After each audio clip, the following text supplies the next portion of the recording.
Dog, you want to come over here, sit with me, be all cool? Great way to start the Okie show. Hey, dokie. dog. Hey, what's going on, YouTube? Hey, everyone.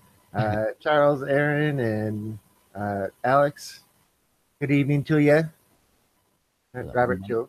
the Meetups Live, where we go live and you watch it. And enjoy it. Wow, I mean, that'd be cool, but not very demanding. And Yeah. currently, right now, what I woke up to was a pile of messages. And one of these messages was from like whatever weather app I have that tells me that there is a blizzard warning in my area right now. And when I woke up, it expired in a day, and then it refreshed and had another one, and then it refreshed. I mean, it did it like 8 times, and then I was like, well, crap, maybe I should stock up on a few things. Like I'm really getting low on water, but if it's gonna be like 2 days, I'm definitely gonna go through that water in that amount of time, and I'm almost out of coffee, and that's what I would kind of want to use some of that water on. So, stuff like that. So I'm like, heck with it. I'm gonna go and I'm almost out of, or I am completely out of gas. Which, by the way, heads up, if we do get a blizzard, there will be a quad video, so everybody can hate it. It'll be awesome. But nobody likes the quad videos, but I love them. So if it snows, I will be taking that thing out for a definite cruise. But so I'm like, oh, I need gas. So I had to go buy gas and then I had to get water. And then I was like, well, what the heck? I'll stock up and buy some extra chicken in case I don't have to make it to the store for a couple days. And then I was like, oh man, I'm almost out of all my like favorite frozen vegetables, which are just great to have anyway. And all of those were low. I'm like, what the heck? This is like one heck of a store trip. Came back, the whole back seat's full of groceries and stuff, and the front seat smells like gas. And watch, you'll get a few flakes, and that'll be it. Well, that's what I thought. I was like, it's probably not going to do anything. And then just a little bit ago, I noticed there was cars driving slow, and I'm like, wonder what the heck that's all about. So I looked outside, and it's raining, and I'm like, oh right, yeah. In the summertime when it's raining, people go slow around here. So that didn't surprise me. But then I started thinking, like, oh man, if that temperature drops, that's going to turn into snow. And if it's freezing, then we're going to have this nice wet layer to freeze over and then the snow on top of it. So, yeah, if that happens and I take my quad out on the road like I'm not supposed to, it'll be on my channel. Yeah. Well, Uh, the whole time I do it, I'll just be like, I can't believe I found this back road. It's so cool. It's just like a non paved road. Just found it the other day. Meanwhile, it's like the main highway. See, like, I'll go and you'll see like red lights going above me and stuff.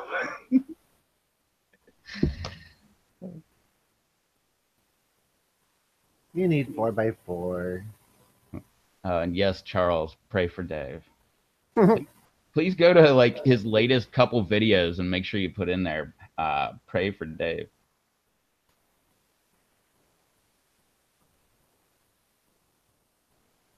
I'm surprised he didn't join us today. I text him.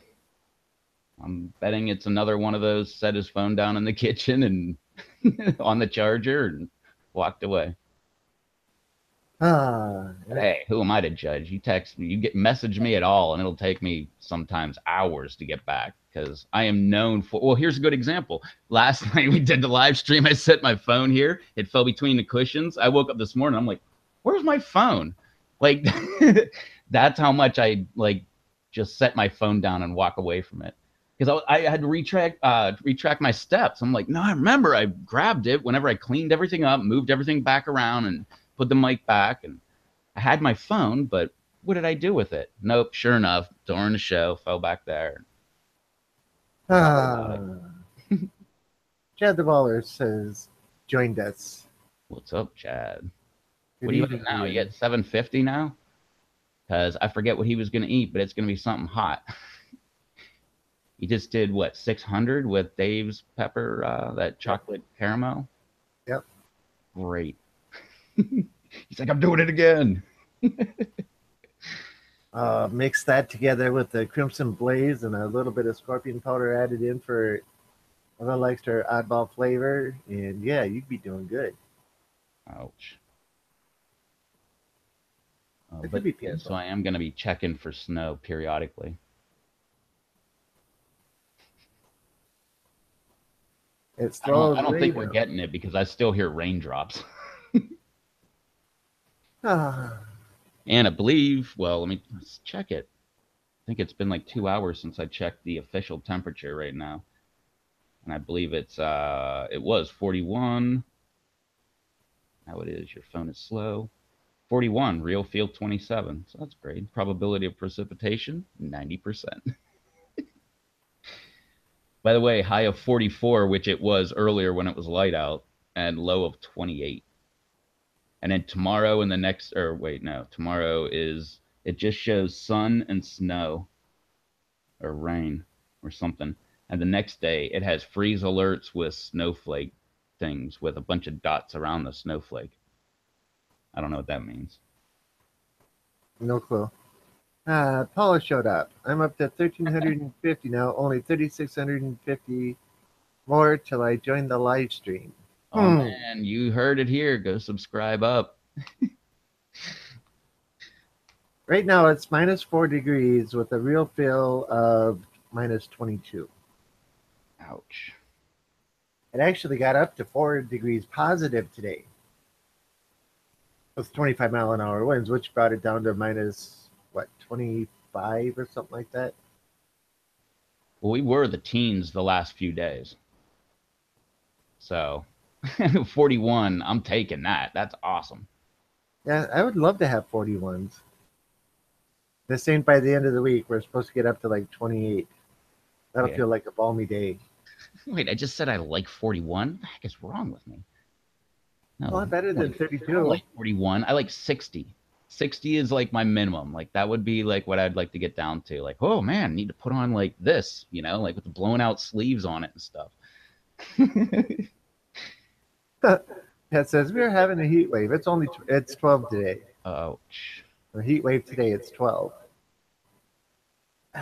Yeah, but that's why I don't live in the north. That's why I started just kept on going south. It's it's like a big thing though because I could go like I had like the next move would be a little bit further south, but I got my limit because once you start having alligators, like I don't know if I'm down with that. Like that's pretty crazy. These crazy little lizards that hide out in any kind of pool of water. Heck with that. Yeah. But as long as they're not there, and that's my dilemma. They've had alligator sightings here. We have a river called Alligator River where they used to find alligators all the time. Yeah. Alligators can be fun to hunt. Well, they'd be fun to hunt, but I want them somewhere else. I don't want them like around where I live. I want to like go where they are and hunt them if I'm gonna do that, and then come back where there are no gators. But no, it's not too many animals I'm very afraid of, but that's one. You can tell by the look in their eye; they're dead inside. They're hungry. Yeah. It's that reptilian brain. You see it in some people too. When you see those people, you're like, I don't want to be around that guy either. Ah. Well, Charles says it got to 47 there today, and Brian says it got to 22. Alberta Pepper, or Alex, says it was so warm here there was liquid water on the ground. There's liquid water falling from the sky right now here in droplet formation. Oh, Well, supposed to Pepsi get like freezes at about 10 degrees or 5 degrees. I bought a bunch of Pepsi and have it in my truck, and I looked at it today and it's all frozen solid. oh man, I've got so many stories from going to all these stores I went to today because it's packed. The school's closed tomorrow, by the way. There's no school in my area. They closed it early. They were like, "What? My phone says that and a blizzard's coming." So Well, that solves it. School's closed. I'm not joking. Now, that being said, I'll wake up and there's like 2 feet of snow, but I don't know. I don't think that's going to happen. Well, if it was 2 feet of snow, I could justify it. But you hear of places that they get 2 inches of snow and the whole city's shut down. And it's like we get Oh, 2 inches of snow here and we think it's an annoyance. We get a oh, foot of snow and they consider closing the schools if they're predicting a foot of snow. If they're saying, foot and a half, 2 feet or more with high winds, then they'll take and close it down for the morning, have a late start.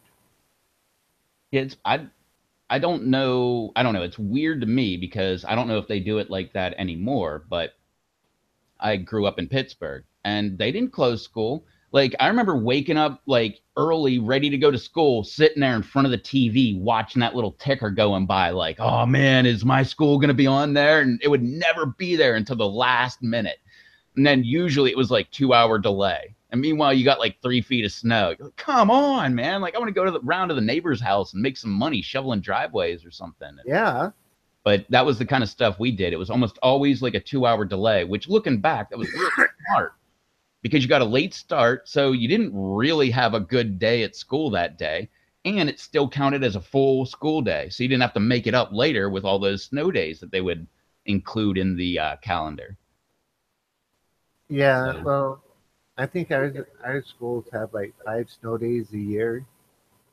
If it's less than that, then too bad. If it's more than that, then they make it up. But if it's up to five, it's no extra days. well, no, yeah, there was always those. And we always had like closure days and stuff like that. I remember one time, I think it closed for 2 days, which was really, I think we got 4 feet of snow or something like that. But like I don't know, it must have been over a weekend or something. And then like Monday, Tuesday was closed or something because they were still trying to catch up. But I don't remember. But no, I found it odd that around here when the wind is hits a certain point, school's closed because the bus can't go across the bridge. Okay. And we have one of those hump bridges where like it starts off at I don't know 20 feet off the water or whatever, and then it goes up high so that the big boats can go underneath it. It's got that big like hump in it. So I guess going up over that hump, you get like I don't know how high that is, like 60, 80 feet, maybe 100 feet or something, and get that high wind going. My buddy actually left. It was 60-mile-an-hour winds here, and he left on his motorcycle. And he was going across the bridges. He's like, dude, like I was doing like 40 and a wind gust would come and I would be like on the far side, like almost up against the railing, and it would almost rail me into the other railing on the other side of a 2-lane bridge. Yep. Been there, done that. Never did that. Yeah, I've In my had defense, I numerous told him not strikes to like leave in that. the wind. I was like, wait until later. Like he left at like, I don't know, 7 o'clock in the morning and it was high wind. Like noon, 1 o'clock, no wind at all. Just died. Let's see here. Brian says the Ohio River is freezing over here. Haven't seen that in many, many years. It was minus 14 here this morning. They closed school here today just so the kids would be or wouldn't be out waiting on buses in those temps. See, they Uh, never did that at my place in Pennsylvania or Pittsburgh back in the day. I mean, we're talking like the 70s, 80s, like into 90s. But they didn't do it unless it was like a minus temperature and a wind chill of like blah blah blah that's like minus 27 now. Like when it was crazy like that, then they were like, "Oh, let's do a 3 hour delay." And then like 3 hours later, they're like, "All right, fine, school's closed." yeah. Dad says -8 this morning with wind chill of -16. We still had school. See, that's how it is here. Uh, Eber, sup, y'all? Alex says, hey, Eber. Okay. Charles, what's up? Brian and Eber. Okay. And they're both saying hi back to him. So, but yeah, you get to the schools here. If it's -15, they don't bother closing schools. They just figure you'll dress warmer. Ebert says Alberta and Charles just here in bed. Oops. Got a little dust on the ground, but it's cold. Laughing out loud. What type of food can we talk about tonight? Uh-oh, starting it up. Raymond's back. Hey everyone, what's up? Hey Raymond. Hey, and yeah, I forgot to say hey Ebert. What's up? Sorry, I now I don't know. Tori Williams sent me a text of snow and stuff. I guess it was a group text, and now my phone is just blowing up. Dave Ah, said that he is right now trying to prepare for the winter conditions, and he'll be back Monday. and if you look at what Aaron just said, so warm here, my plants are setting fruit. Mine are too, but they're They're indoor inside. ones. They're on my kitchen window.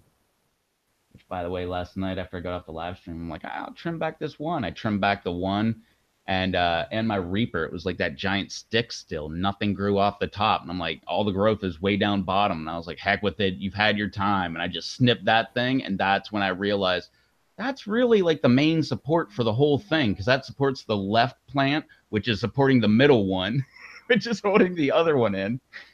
Yeah, it's pretty funny. Yeah, so Charles says, I'm seeing Rev in his Doritos. I'm sure he bought on his store run. Yeah, I didn't fork out the money for the sweet chili ones though.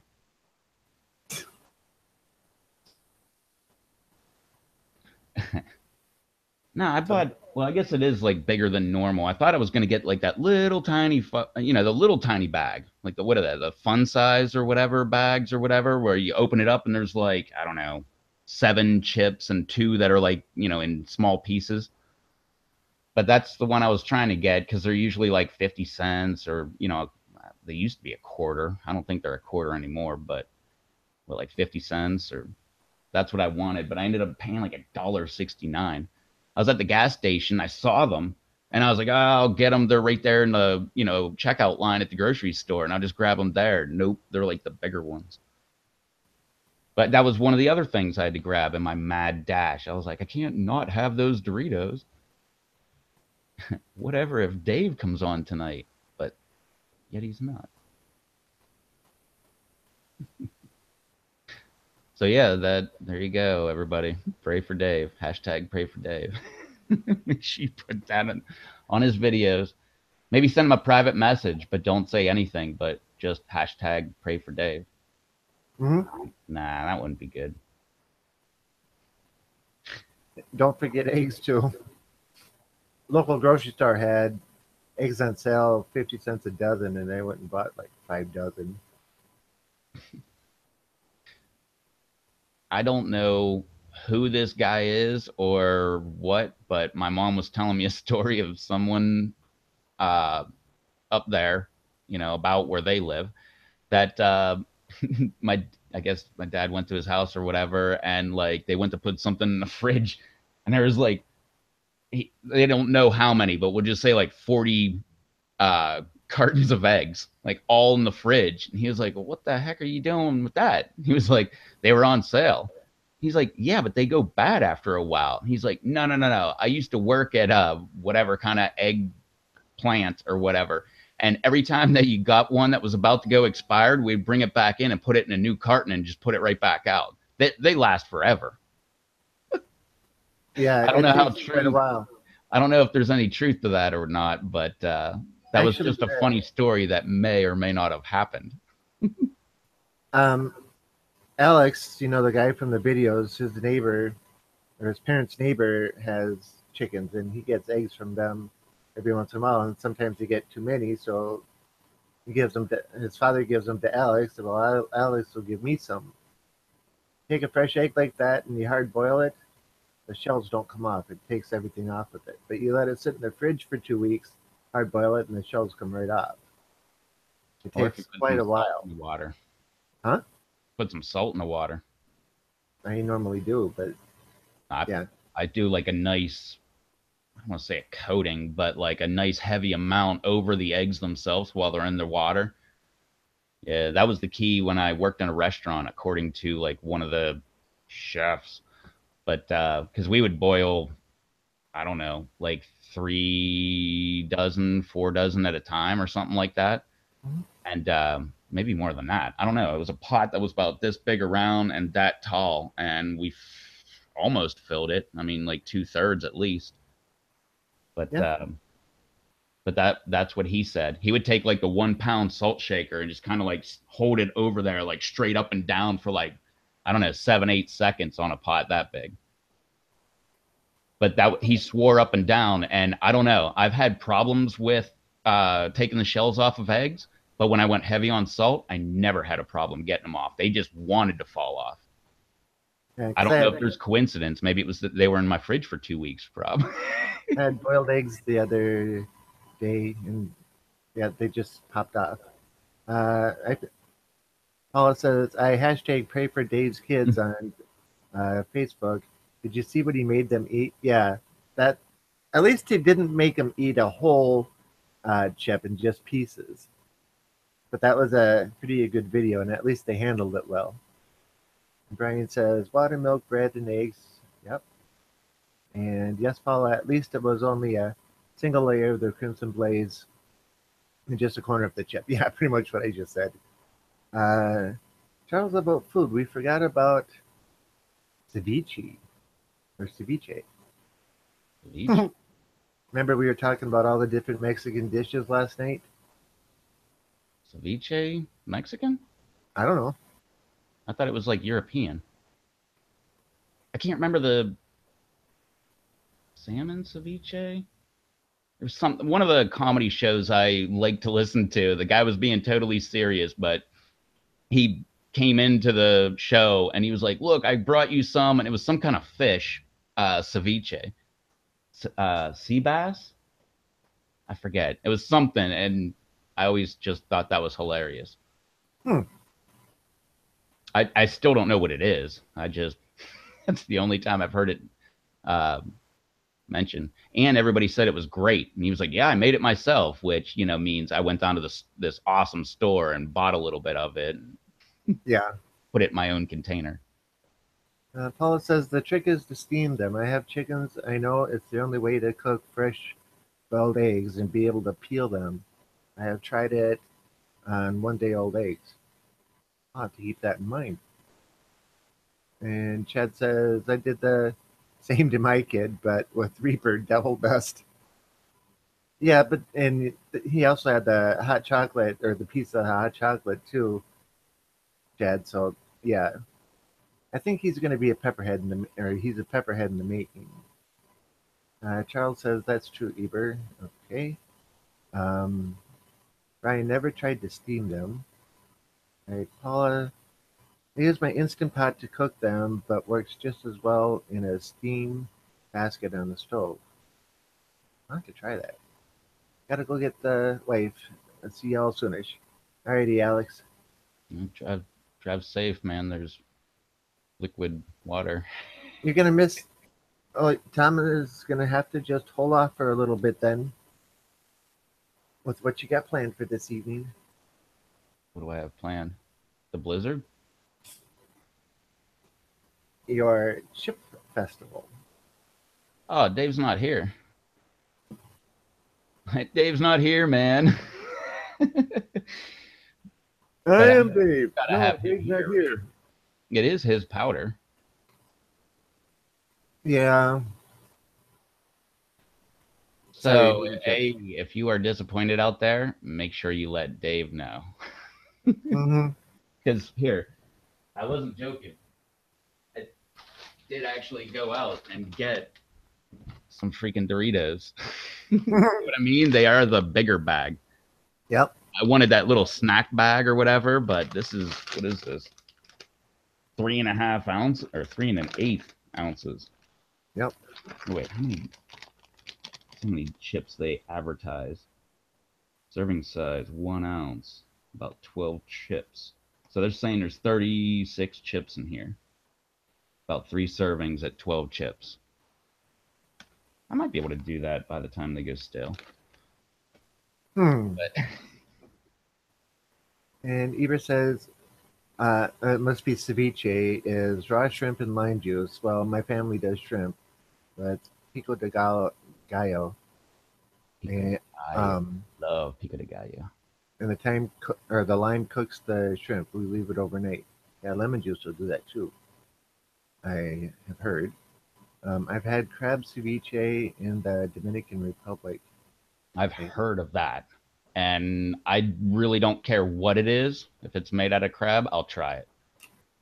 I love crab. One of my favorite things. You want to waste an entire afternoon? Go get a bushel of blue crabs and steam them and then just sit there and eat them. Like I'm pretty skinny, but that's all you do. You just sit there. You got to have a backup meal, by the way, because you can't just do that because you're never going to get full. I don't care how fast you are. You never get full. Charles says, Eber, so menudo, sesos, there's a lot we left out. And Alex R Menudo. But says, isn't menudo cold? That's my only problem. Like, I don't yes, really like soup, soup isn't it? in the first place, but I don't like cold soup. What's that other cold soup? I can't remember. There's another Menudo. cold soup, Uh, but I don't like that one either. JDS, hey. And, yeah, hey, Alex.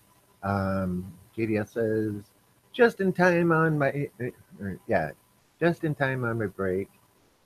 And Charles says, hey, Alex and JDS. And let's see. Oh, JDS. JDS, oyster with tapatio and cheese on barbecue is bomb.com. Yeah, I don't like oysters Gazpacho. that much, I'm not a fan of oysters either. but the oyster, what do they call it? An oyster roast or whatever, where they just throw them on a grill until they pop open, and that I'm all about that. Yeah, And I'm Alex, your best friend at that because I like it a little bit, but not that much. So I'll sit there and just keep on shucking them and like passing them out to everybody. And whenever I want one, I'm like, no, no, no, I want it. But oh, sorry, this one's fine. All right. that's it, gazpacho, not. Yeah, it's cold tomato soup. And I don't like tomato type things. Well, I mean, I don't know if it's made right. I don't like tomato things out of a can or out of like a jar or something. Always I gives haven't me had, heartburn. I haven't tasted a tomato since 1984, so I couldn't tell you. Menudo is hot. Dang. Oops. All right. Okay. I thought it was one of them that was cold. Maybe I was thinking of gazpacho or gazpacho. So I was thinking you were going to do your thing challenge today. So I went and got a big of the Tostitos bite-sized ones.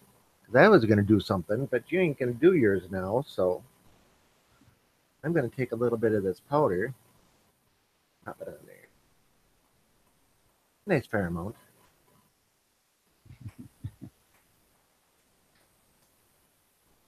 And if it annoys anybody that I'm eating on here, tell me and I'll stop.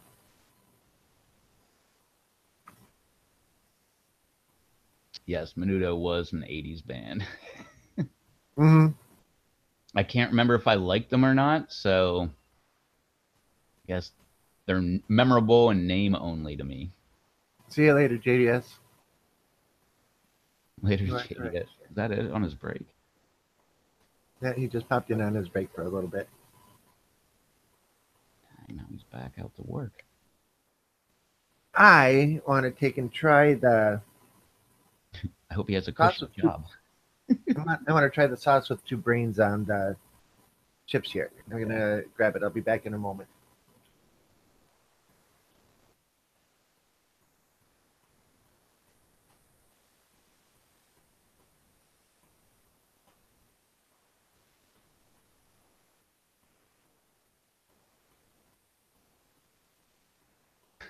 He had four teenage sisters in the 80s. A lot. So I guess they were older than you? Yeah, they must have been. I imagine you're about my age ish. I mean, you can't be as old as Dave, right? I mean, that's for sure. I love making that joke because me and Dave are only like 2 years apart.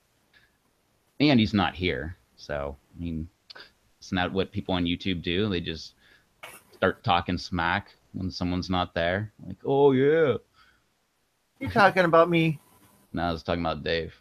Oh, okay. Chad Uh, said he had four teenage sisters in the 80s. I said, well, that means you were younger than them, right? Because I imagine Chad's about my age, but he can't be as old as Dave.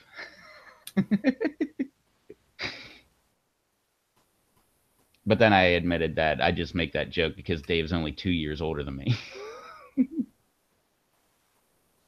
yeah, huh? And when I'm not around, what do you say about me? No, you're much too old to joke on you about your age. Oh, oh, I oh. wouldn't dare. Yeah.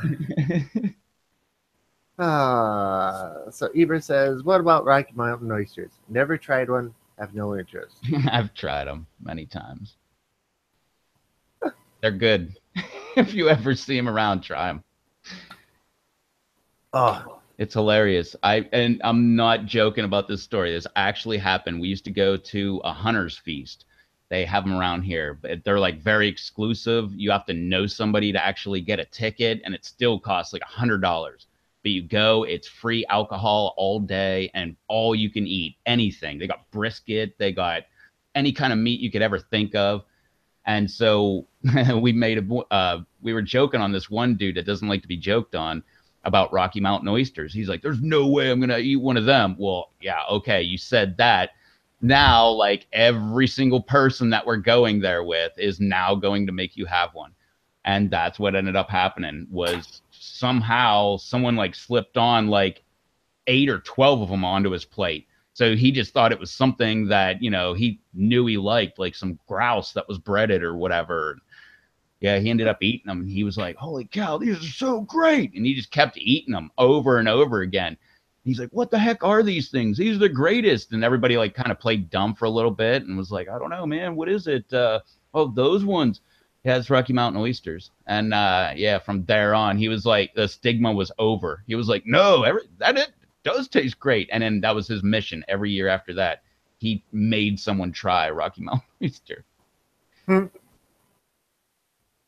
But it was great. Like, well, I remember like I tried them a long time ago, but it was a while until that point. And that day where he was like, "What is this stuff?" And I'm like, "I don't know, man." I just grabbed one and tried it. And I'm like, I don't know. That's well, I made up something like, that's quail or like something like that. It's pheasant. But I think that's why he tried it. But yeah, I'm a great friend to have at a party, especially when there's Yeah. weird things. Charles says, I think he likes that sauce, Rev. Yep, I do. Awkward, laughing out loud, so silent. In between 9 and 14, okay? So Chad says he's 46. That's fine. Alex is 25. Charles is 43. Eber is 25. Me, I'm an old fart compared to the rest of you.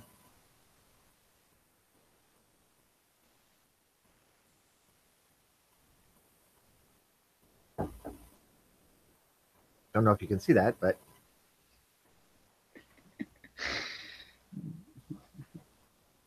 After you said that, I just sat here nodding my head. I don't know if that showed up or not, but I did that. I was paying attention to the chip, so I didn't see you. I know that's why I kept on doing it for like an annoyingly long amount of time. What, Although my you comment said, can about you being an see old that? fart? And when you look back at the camera, like that was right after you said that. So you probably thought I was nodding, like, yeah, you can see that.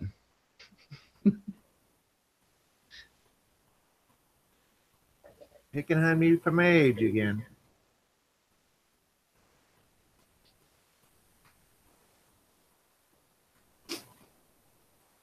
So you'll notice this bottle is all the way down to here already.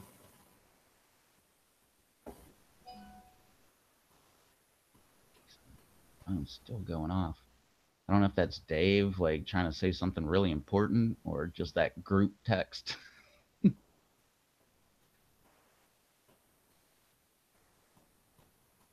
Boy, that's a good one. Whether do you try it or do you check and see or do you not check and see? Because if it's a group text, then it would be rude. But if it was Dave, it could be important. So how do you play that one? I was just gonna wait until you did something. When people were distracted, I was gonna grab my phone and discreetly look. Okay, you ready? Everybody, watch me. I'm going to keep talking. Don't watch the little corner down there. So I'm going to take and pour on a bunch more of this. And nice amount on there for a chip anyway.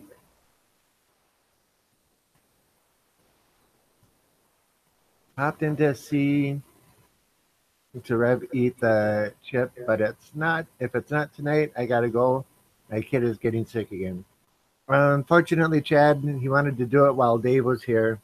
So you have And to go since to Dave Dave's isn't here, latest video and make sure you put in a comment hashtag pray for Dave. yeah, I hope he gets better too. Yeah. Um, that sauce looks tasty. It is very tasty. I brought it into the shop today and let a couple other people try it, and both of them, couple as in two, and both of them said that they really liked it. So That yeah, is that sauce for sale, Charles? On what Pepper Lovers Marketplace? Maybe you ran out.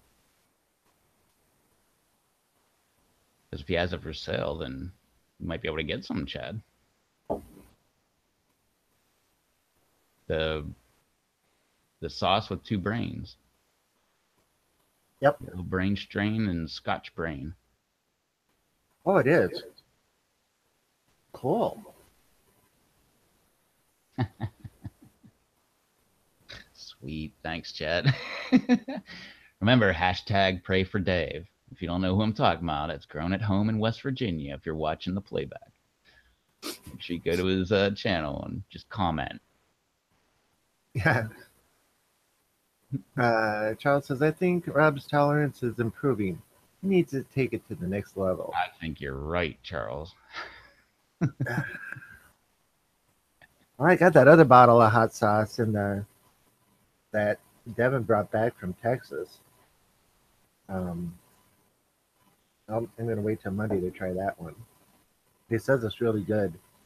There was some shop that he went to in Austin where they make all their sauces in house, and they had a big buffet set up with all the bottles and a whole bunch of chips, and you could go through and try each one of them. He said he stood there for about half an hour just trying one sauce after another, after another, after another, until he found a couple that he wanted. Charles says, I have the sauce with two brains, orange, bucking, Baja, and Bourgard's. Oh, excuse me, Inferno. Beauregards. I think that's how it is, right? Beauregard. Isn't that how you say spell Beauregard? Yeah.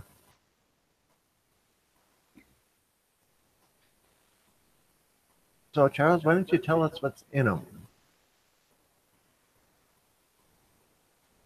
Or at least for what you can tell. Didn't he tell us last night? It was like 50-50. Yeah, I was talking about these ones. 50% peppers, 50% peppers, and then 50% pineapples. Yeah. Oh, named after Violet Beauregard from Willy Wonka. So Violet was the one that turned violet, right? Or was she the one that like ballooned up like a blueberry? That's the same one. Oh, right.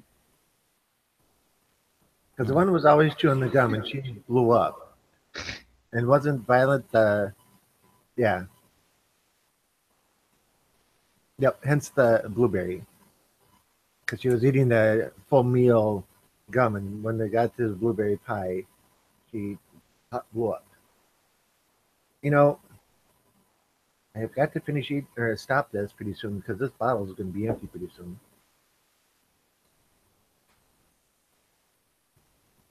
I'm gonna check. See, there's no more rain coming down. Uh-oh. Um, I want to say this again to everybody out there. If my eating the chips is annoying and don't know if I'm crunching or not, just tell me and I'll put them away. I'm not really doing much of a challenge. I'm just enjoying the sauce here with the chips. I bought the bag of chips just to do this, thinking somebody else was going to be doing something with me. I'm giving you a hard time. I don't think I even have anything. I think all I have is stuff Dave gave me. I've done all the sauces in my fridge. Well, actually, there's a bunch of them that are actually out. I just keep them in my fridge because it makes me feel better. But Well, you could always go get some Allegheny hot sauce and sit and put that on there.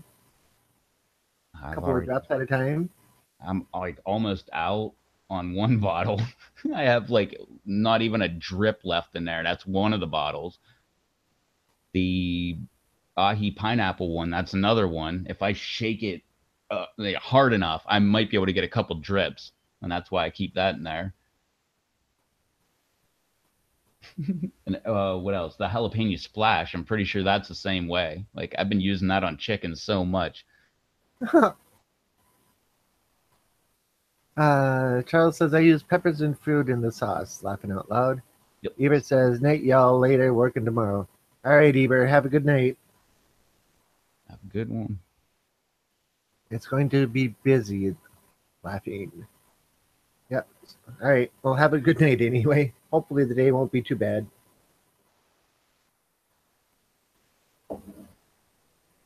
Man, forgot to ask him what he does. Why is he going to be busy? It's a cliffhanger. I have to wait until Monday to find out why it's so busy.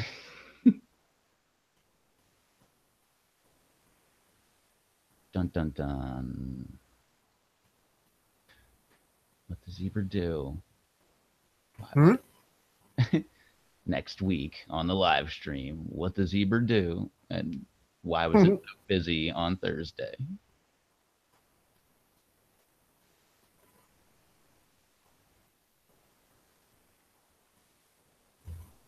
Maybe he's a snowplow driver. Okay. I think I've had enough of the sauce for a little bit. Especially considering I haven't had dinner yet. What? I haven't had dinner yet. Dang, I had dinner a while ago.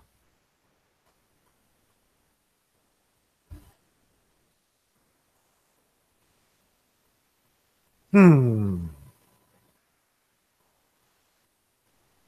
Okay, I'm going to mute myself just for a second so I can close that bag up and not drive everybody nuts.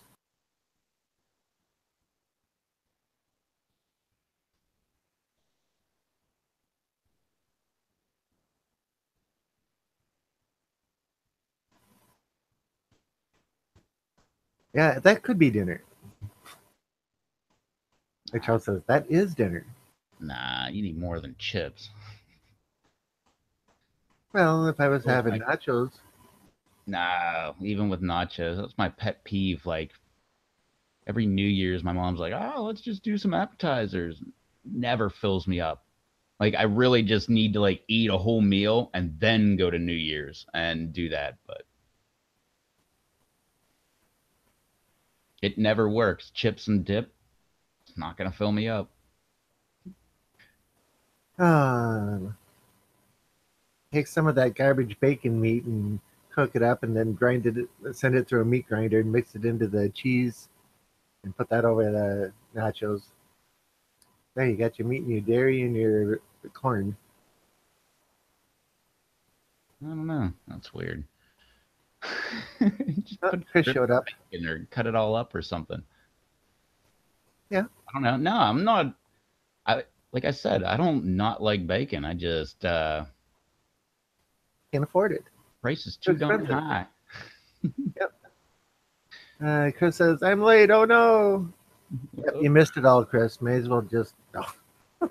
Oh man, it was crazy. Stuff was happening and like things got done.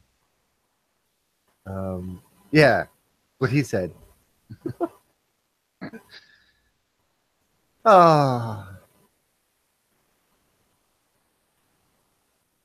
Oh, so I don't know if I'm going to have to replant all my plants or what. All my seedlings. Next couple days should be able to tell if they died or not. Yeah, I meant to mention that spaghetti looking mess of wires that you have there in the in the corner.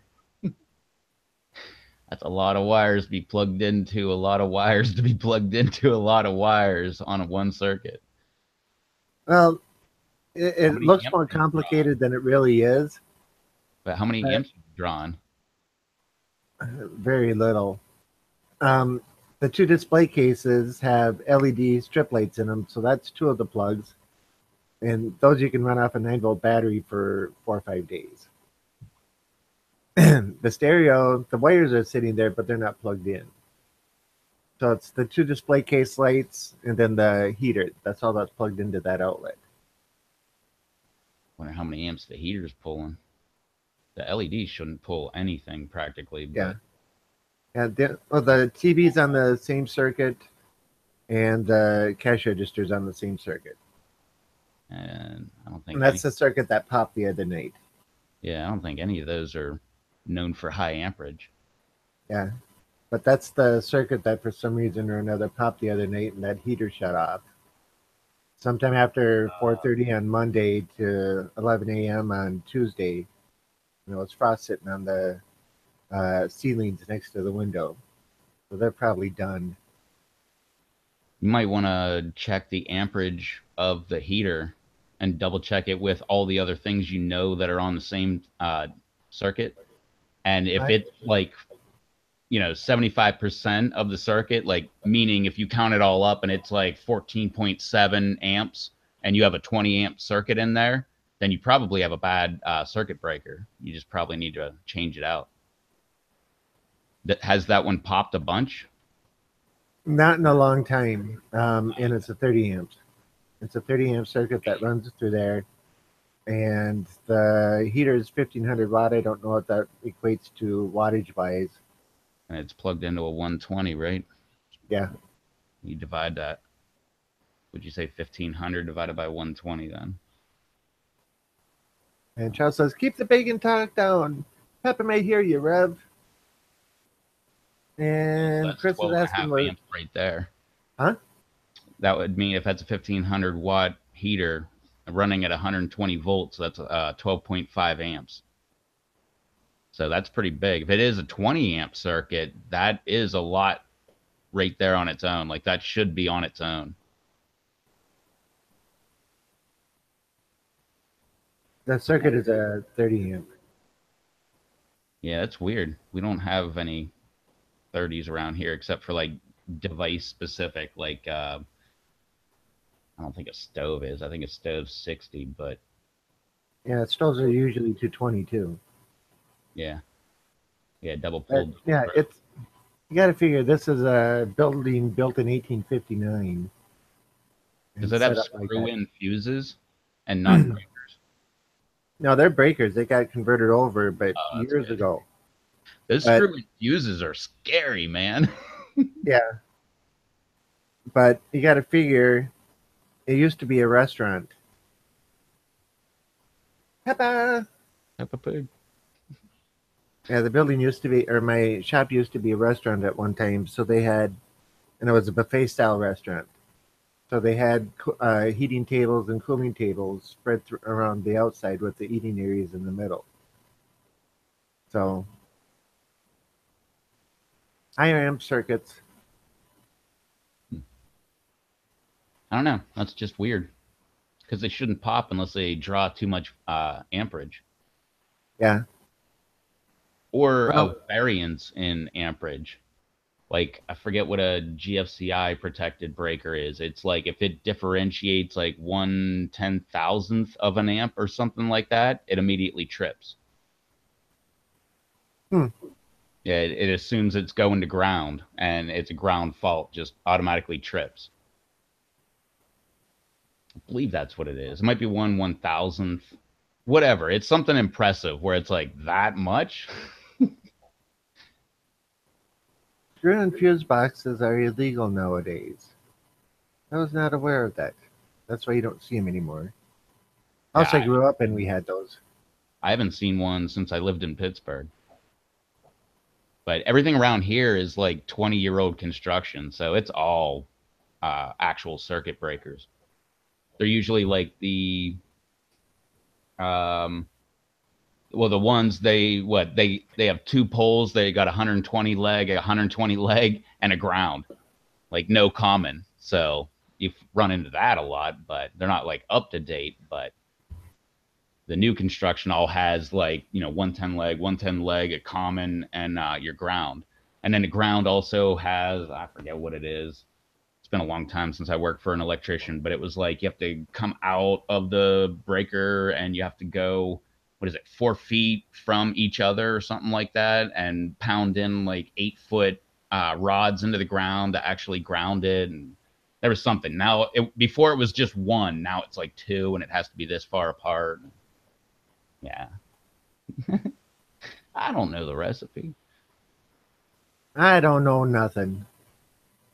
Where is the dog? The dog is sitting right there in my chair. Usually she's sitting on this couch. This is her couch. So I took her area. So she felt the need to take mine. She's sitting in my nice, comfy chair and she's just, I don't know, licking her paw. Well, now she knows I'm talking about her. So she stopped.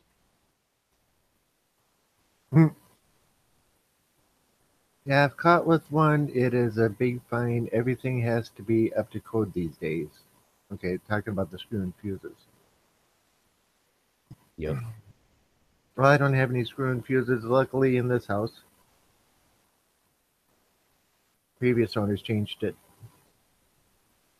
Yeah, I don't know. Um, I don't know if electrical codes are like pool codes. Because if I don't know if you knew this, but I believe you can be not in compliance of electrical codes, but if you try to sell and it's inspected and seen, you have to comply to it.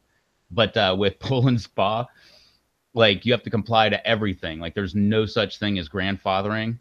So when they come up with a new rule, like you have to conform to that. And if you don't, you could get sued pretty easy if something bad happened. Because I know they don't screw around when it comes to pools. And Alex says, in our area, you can still have screw fuses. You have to update before selling. And Chris says, stick a penny in one and watch how fast the house burns down. My father actually did that one time. He put a small piece of paper on the bottom so it wouldn't go down, screwed the fuse in, and it worked long enough for him to get to the store, get some new fuses, and get back. It was the main fuse that ran the furnace, and it was like -10 outside. So, yeah, did it as an emergency thing, but pulled it out, within half an hour. Yeah, I'm not down with that screw in stuff. Even the double, the single pull, single throw, double pull, double throw, like regular style breaker box that you see, like even those ones kind of freak me out. I don't know if you've ever seen them arc like on, like from the bar to the breaker and like it like looks like it shoots out between the breakers and stuff. Mm, That stuff's pretty scary. Or like when you reset a breaker and there's such a fault that it trips the entire house. So like you got the lights on and stuff, and like you reset a breaker and it's just poof, and like you're in darkness. That sucks. yeah, Alex says, we had some 480 60, or must be 480 volt 60 amp fuses that were copper pipe at work. Um, no, it Yeah. Well, I doesn't don't sound mind very that. good. I don't mind that. The higher the voltage, the more comfortable I am. Like I'm the worst with car voltage. Like 12 volt. Ugh, I hate that stuff. All I know is ground and hot wire and just complete the circuit and everything should be good. Make sure you got a fuse in there. But other than that, I hate 12 volt. Like 110, I'm pretty good with that. Like you got a bad um, outlet or switch or something. It's when you get up to three-way lighting and four-way lighting and everything above that, which is just three and four-way lighting over and over and over again. You can have like 13 switches, but you go between three and four-way lighting. Ugh, that stuff just bugs me. But when you go to 220, I like all that stuff, like your water heater. It's 220. Heck yeah, one leg, ground. Like that's all you got to remember. I like hot tubs. You got hot, common, and ground. I mean, everything's really easy to work with when it's in 120 or 220 or 240, 230, 220, 240, whatever. But I don't know about 480, but that'd be fine. Chris says it snowed in Orlando, Florida. It didn't snow here yet. It snowed at Tori Williams' house. He's in South Carolina, a state below me. And all it did Yeah. was rain here, and my phone keeps going off telling me that I have a blizzard alert. But it just keeps raining, and then I check the temperature, and it's like 41, buddy. Like, how's it supposed to snow when it's 41? Oh, real feel 27. That's how. No. I don't uh, even know what a real feel is. I never saw that until I had a weather app on my phone. it's Like back the in the day, they would tell you the weather and like the wind chill, and that was it. the real feel is the wind chill. The real feel is how it feels on you. That's what the wind chill factor is. Not that windy. I mean, I can hear the weather, the wind It chimes. doesn't take much though. Well, that was the joke. I can hear the wind chimes, but I mean, it's not that windy. Yeah. I can hear my wind chimes. It's probably pretty windy. Look, it didn't go down. The sun went down. It dropped from 44 to 41 and hasn't moved since. So disappointed in this blizzard. Oh. Not cool. Alex says I have been shocked with 700 volt DC and 480 volt AC. Well, I can top that. I'm not going to tell you about it, but I can top that on three separate occasions. But anyway, I can't. Chris, huh? I can't. I can. Chris says it snowed in Somerville, South Carolina. I think 3 inches. Well, if it actually got cold, it was so cold until, well, I don't know, probably, I don't know, like early this morning. It actually came above freezing. And that's the only reason we don't have snow right now because it came up like into the 40s and it was there all day. And then we got all this rain. So I can only imagine how much snow we would have if it actually stayed in the 20s. Hmm. But like I said, if it snows, you're going to see another quad video. Yeah, you keep talking about those quad videos being bad, and I actually enjoyed them. I loved them. I just like making them. I just thought that was fun. Yeah, the Riding one where around you're in the trying to dark. get the boat out of the swamp. I enjoyed that one. I don't Drive remember. Did you around. ever get that out? No. Okay, Why would I do that? because that's what the video was about, to go and see if you could get the boat out. No, it was if I could get it in the water, would it float? It didn't float. Oh, okay. Yeah, I didn't care after that point. No, that's where that's where I was saying on one of the meetups where I actually like did some writing and stuff, and the next morning I looked at it and it was just boat versus tree, and that's that dead tree that's right above it, and maybe I could get that tree to just kind of crash right into the boat, kind of just drop it right down in there. Oh, oh. I don't know. I thought it'd be fun. Yeah. I still have to laugh about you Southern people and thinking 3 inches of snow is a big deal. We get Oh, it two is. inches of snow and it's an annoying snow. Oh no, it is a big deal because if it never snows there and then you get 3 inches, it's like, what the heck is this? Like, we're not supposed to have 3 inches? That is weird. Like, that's what it is. Yeah, That's 3 inches to you guys is like 18 inches to us. We start getting concerned if it goes over a foot. probably not even, probably like 2 feet to you or something. No, it's a big deal. Like, the whole town shuts down. I mean, that says something. They already canceled school. There hasn't even been snow yet. I only say that because I remember my entire life, I've never seen the weather people get it right.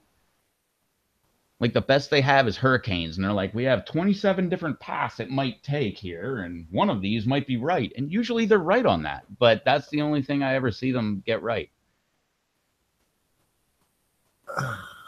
Yeah, see, Erie knows how to party. 5 feet, Yeah, that's where my aunt lives. 60 inches. Yeah, she's crazy. I don't know why the heck you would be there. I think my Well, sister's snow like I've 5 feet. It'd be like over her head. the most snow I have seen in one snowfall was the Halloween storm of 95, I think it was. We got 36 inches of the wet, heavy snow. If it would have been the light powdery stuff, it would have been even more. But 36 inches of snow, the snowplows couldn't go through it. They had to bring out um, Backos. the big throw, the no, the big snow throwers, and the snow was so heavy that they couldn't even get it off. It took like 2 days to get the majority of the area cleaned up. My father was out there every 10 minutes, 15 minutes, shoveling the driveway. So by the time it finally finished snowing, there was only like half an inch, maybe an inch of snow on the ground or on the driveway. Then the plow came by. And because there was so much snow on the street, when they could finally get through, they filled half our driveway back up again. Yeah, he wasn't happy about that. I don't know how much snow we got, but I remember having so much snow that you could actually jump and land in the snow and disappear. Yeah. So, and I think I was like 5 foot. So I don't know, would that be like 3 foot of snow, something like that, that we got at like one shot? And it was all overnight. And then whenever we shoveled it out of the driveway, because we had like just a straight shot down the driveway, but a little parking spot, we shoveled it all out. And I believe the berms were taller than me on the side of the house, or on the side of the driveway. Hmm. So I'm guessing I was about 5 foot back then, probably something like that. So they're probably like 5 foot tall, but it was wet snow like you're talking about. So when you threw it over there, it just kind of stacked up on the other snow and just kept Yeah. going higher and higher. Yeah, and that stuff, I remember it was like springtime and that stuff was still like, a foot tall, like a little strip down. Hmm. Chris says people are making big money in Erie, 150 bucks each driveway. I believe it. Oh, hey, Jared. Uh, I There. have been shocked with a Serpa taser at 50,000 volts. I've been shocked by tasers, but I I think can still top the 50,000 volts. I think I had a 500,000 volt taser because I think my buddy had 1 million, or no, maybe I had 50,000. He had 100,000. I forget what it was, but yeah, we screwed around with them. But actually working on electricity, no. The highest voltage I got hit with, I don't know how many well, Oh, under no charge in 20 it. amps because it was a 20 amp circuit, but 120 volts. That's the highest I ever got. But never with 220. I've tripped some breakers that actually had some like little mini explosions in front of me. That'll like make you remember where your probes are supposed to be going and not touching and stuff like that. But Yeah. but I've never actually had it like hit me, which is very cool. But I am super paranoid when I'm around 222. So, I mean, I would replace breakers with the whole breaker box live. I just take them out, GFCI ones, the pain in the butt with the little pigtail that you got to like screw in first and then manipulate it around. And if you want to like, think you're all great, just put the wires in first. No, you put the whole breaker in first, then you do it. But I miss working on Uh, electricity. It was so much fun. Now I just so got to cause problems, and that way I can work on my own electricity. Oh yeah. crap, the lights are out again. So Jared and Scott showed up, and Paula says, "I've been shocked by my laundry." And the other Rob has shown up. What's up, everyone? Let's see. I've been hit with 483 phase. It hurts pretty bad. I bet. I can still top that one. Well, I went to, well, why I'm so paranoid around electricity. I went to like my company I worked for paid for me to go to like pool and spa school where you actually go and like be a technician. Well, like one wasn't a big deal, but two actually got a little technical and stuff. So I went to both of them. By the way, passed like 98%. It's like the only things I've ever passed with 98% in my life.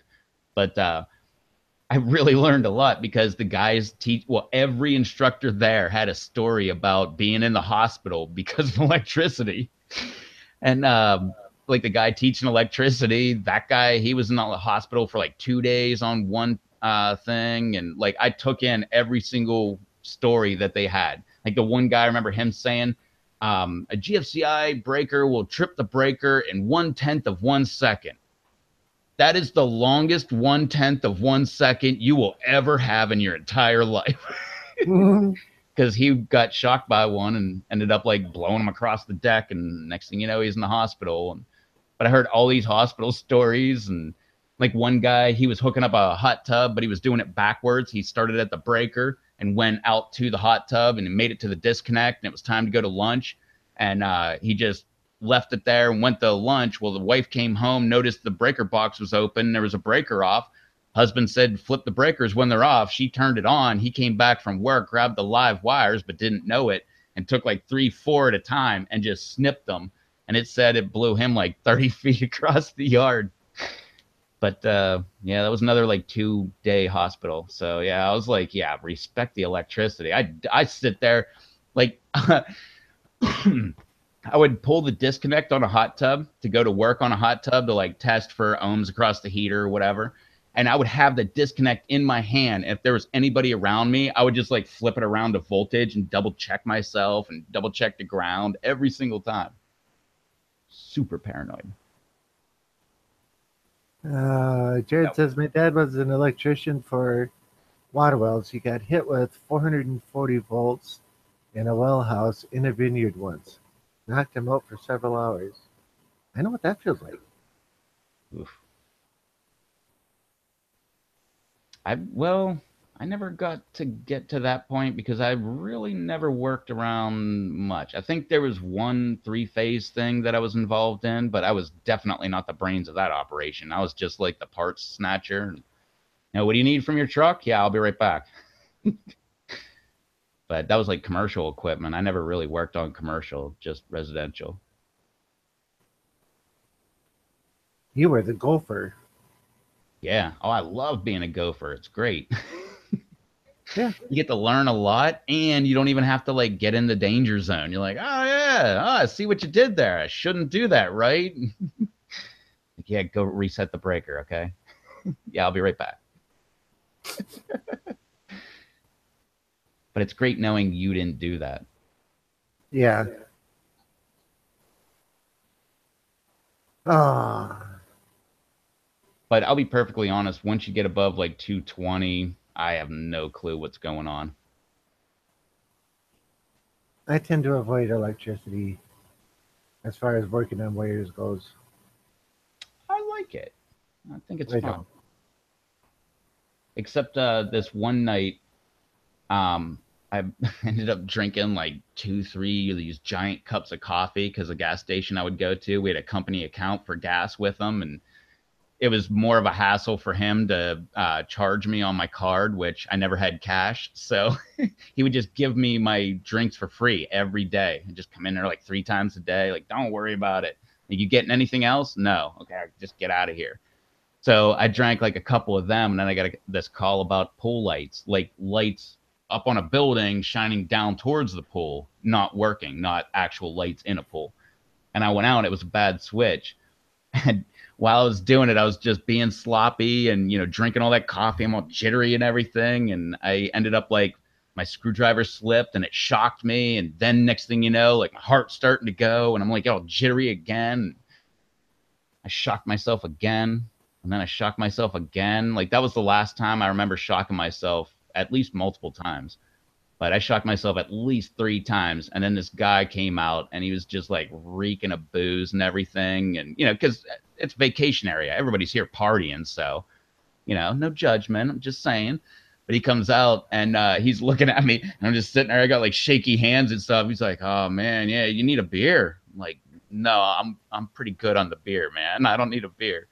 He's like, "Oh yeah, you got pretty shaky hands." I'm like, "Yeah, I just shocked myself like 3 times." He's like, "Oh yeah, I know what that's like." I'm like, went back inside.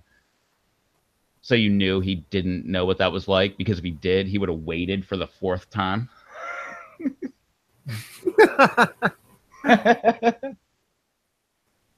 Val wants to know if those are elk antlers over to the left. Yes, Uh, Chad's, that's my 6x6. or from one you got. Okay. I haven't noticed them up there before. The camera wasn't over there like that. Yeah, because we don't want to stare at the bright light of the light. Uh, Makes everything else go dark. Move it a little bit. There you go. Ah, still can't believe I've gone through that much of this hot sauce.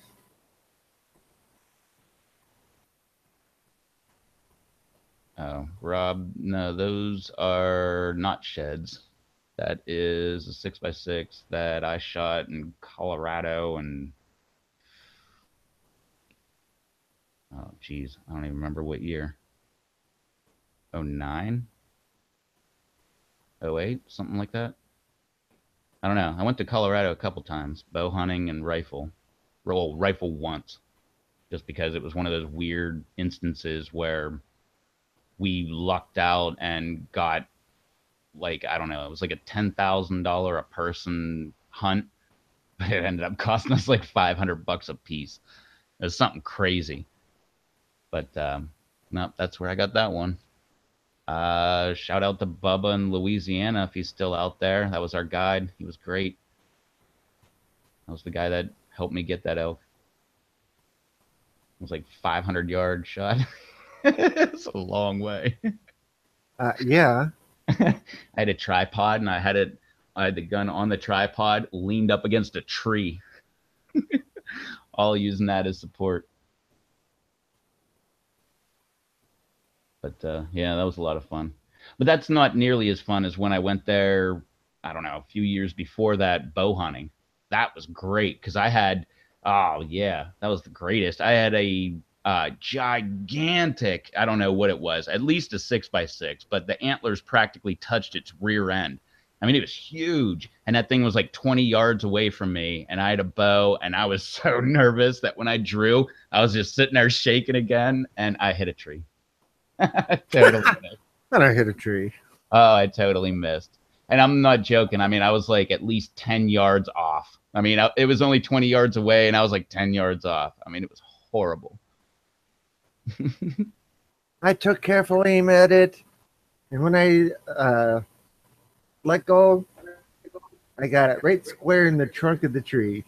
Oh, dead center of the tree. I mean, it wasn't a big Um, tree. It was only like this big, but it was yep. dead center of that tree. Yeah. And I My swear I dad nailed threatened that to tree like just perfect. my dad threatened to go and like cut down above it and below it and like just bring that spot back because I dug the arrow out, but there was like a big hole in it. But yeah, I got all kind of ridicule on that trip. It happens. Bow hunting is great, though, says Rob. I'm okay with Elk the bow, hunting but is not good great. enough to hunt with. Yeah, elk hunting is great. When you actually hear those things bugling, that's one of the most amazing noises ever. especially as you get closer and closer and it gets louder and louder. You realize that thing's like the size of a quarter horse.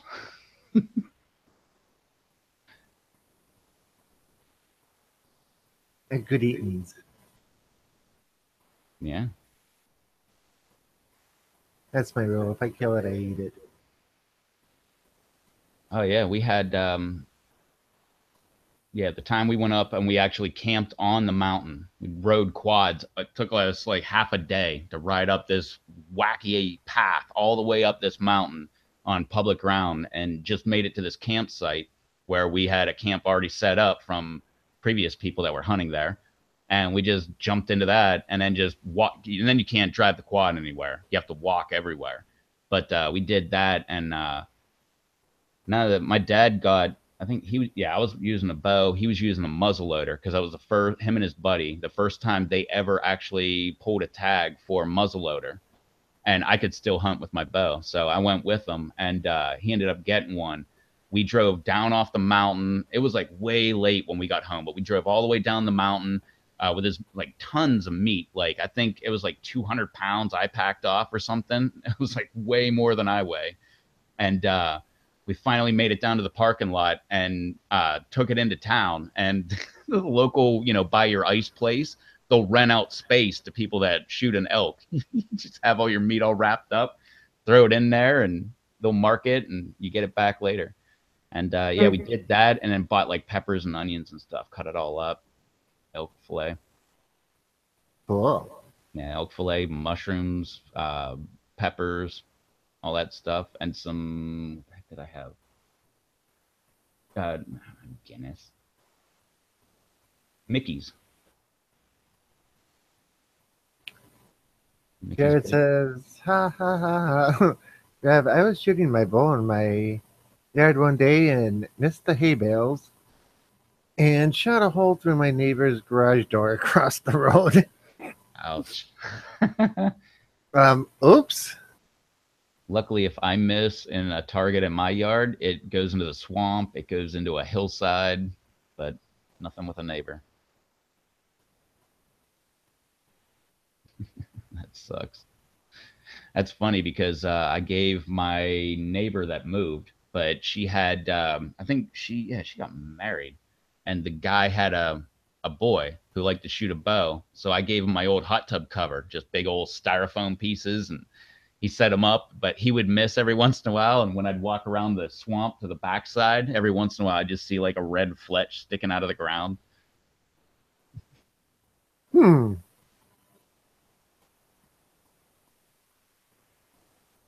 Rob says, I'm not into mounts. I like meat. I don't really hunt. I fish, but one of my best friends is a big bow hunter and helps me and my mom out a lot come deer and turkey season. Cool. And wild turkey's great. I don't know if I've ever had a wild turkey. I've had a There, lot of there's venison though. probably there's probably like a decade when I was a kid where every year we only had a wild turkey for Thanksgiving. Hmm. Yeah, not too far from here, there's a good sized flock that is growing every year. I don't know if they call it turkeys a flock, do they? Yep. But it's just growing and growing and growing, and they've gotten smarter enough to stay off the highway. So you very rarely ever see one that gets killed, but they're off in a tree line. I don't think I've ever seen a turkey hit on a highway. I haven't around here, but I have down in other places. Those things are pretty dang smart. My my dad used to do what was it? The turkey hunting part of the hunter safety course for the local gun club. And he had like all these facts about turkeys and stuff, and he would just like take a piece of paper and he'd be like, if I held this up and it took you to the count of 10 to realize that that's a, obviously it's my phone, but that's a piece of paper, then the reaction time of a turkey is that if you hold that up, they can do it to the count of 1. Like that's how much quicker their reaction time is than ours. Hmm. And they can see in color. where most birds see in black and white. Like, well, except for like the birds of prey. I believe hawks and like all those birds of prey. I believe even owls see in color, but they usually do nocturnal stuff. Don't know. But yeah, after the fields are harvested, you can see all the turkeys in the fall just going through the fields, cleaning up what the combines miss. Rob says we fry the breasts in strips and make Nashville style hot turkey. That is awesome. The oil we brush on it has a bunch of reaper powder in it. Oh, so it's spicy too. Hmm. Ah, Oh man, I could totally go for some turkey. We made a fried turkey, I don't know, a few years ago. Well, we did like an oven baked, and we did what was it fried? What's the one where you use the oil and you heat it up and yep. that's fried? Yeah, that was really really good. But I believe there was a lot of like injecting it with seasoning here and there and all over the place. So I don't know if you did that with an oven baked, wouldn't that be really good too? Yeah. Jared says I like venison jerky. I really enjoy elk meat. I have a friend that draws a cow tag, okay, every year in Colorado, and we always That would be used to have big barbecue at his house when he got home, when he still lived there. I like venison jerky too. My last girlfriend, her father used to make that and would share it with me. You just fry the turkey plain in regular oil, and then once you pull it out, you take separate oil that you cook with powder in it and brush it on top of the freshly fried strips. Okay, that sounds good actually.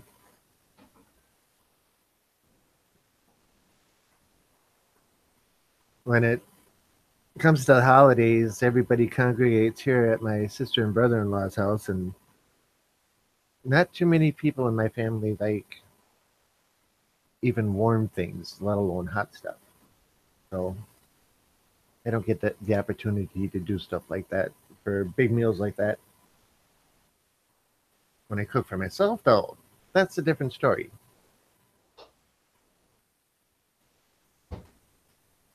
Ah, and then my mind just went total. No,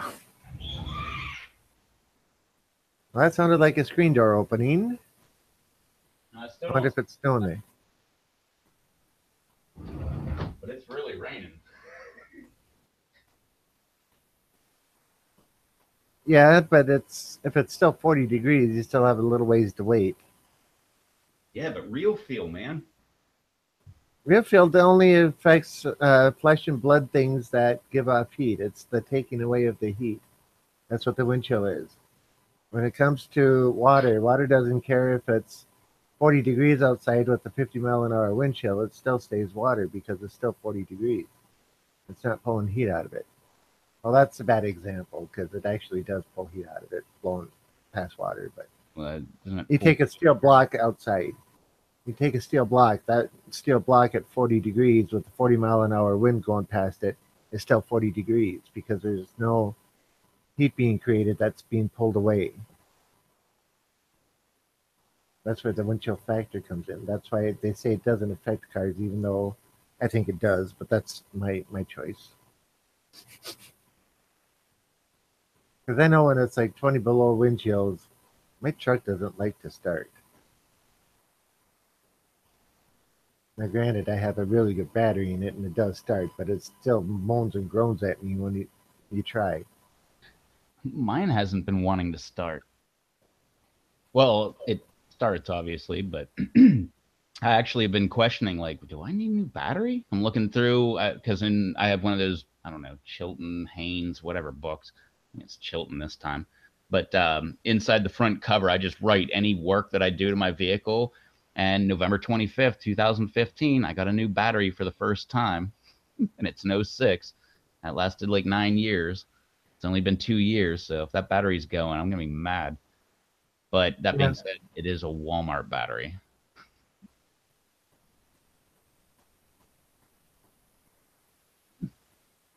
Hey, sometimes you got to go cheap. Dang thing was still over $100. You know those batteries that look like a big six pack with the red tops on them and the yellow tops on them? Yeah, I the forget which is higher end, the red one or the yellow one, but I have one of those. I have the higher end one. what the heck are they called? Not Duralast.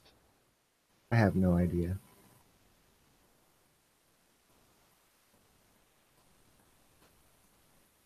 Oh, what the heck? Don't they use them on roadkill all the time?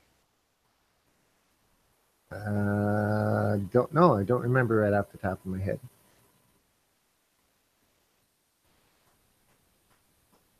No clue. That's 53 with a real feel of 53, and that's cool. Wish that's what it was here. Well, either Yeah, that or just go ahead and drop the 29. Like, let's get this snow on. I think that'll be fun. Last time it snowed, I forget, it was like over 12 inches overnight, Optima. and I couldn't even make my quad drive in the snow. It was hilarious because it's two-wheel drive. Yeah, Optima, because they call them an Adoptima, because they get the batteries that people send back to Optima, and they're like, this thing doesn't work, and then they charge them correctly and then give them to Roadkill. Rob, you want some venison jerky sometime? My buddy makes a smoked reaper one, and they're going to make a bunch of different flavors soon. Deer season ends Monday, and his freezer is packed. Uh, so more soon. Thanks anyway, Rob, but I got about 40 pounds of venison in my freezer at the moment. So, yeah, I'm not in any need of it. And if it's going to have Reaper in it, that's probably going to be a little too warm for me. Nah, you'll be fine. I have a whole bunch of venison sticks in my freezer at the moment, too. And I made up, well, I'll call them meat sticks, but I made up meat sticks with venison, beef, and pork in it with a whole bunch of spices in it to kick it way up. And so, yeah, I'm pretty much stocked up on anything along those lines. But thank you much for the offer anyway. Maybe Redwood. Yeah, we never had a real name for it, but we called them meat sticks too. Great. Yeah, you can't really call them beef sticks if beef is only a third of what's actually in there. Well, ours were made out of deer, but because deer's so lean, they would add pork. Yeah, Plus, it was a pig farmer that was doing it anyway, so I'm sure he had an excess of pork fat. But you want to yeah. add some kind of fat because it's so lean, at least for sausage and stuff. But I know he did it with the meat sticks. They were the best thing in the world. Like, I don't really like jerky that much because usually it just gives me heartburn because people put like a lot of, I don't know, the store bought stuff at least, put a lot of seasoning on it and stuff. Doesn't taste that good. But those meat sticks, I could eat. I mean, my dad would get like a 20-pound bag or whatever, like big old bag, and I'd have that thing gone in no time.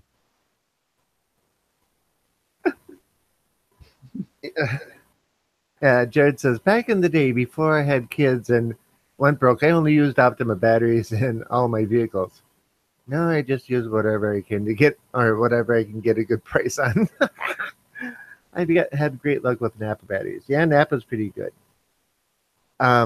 There's a meat market, best one in the area, about 15 miles from here.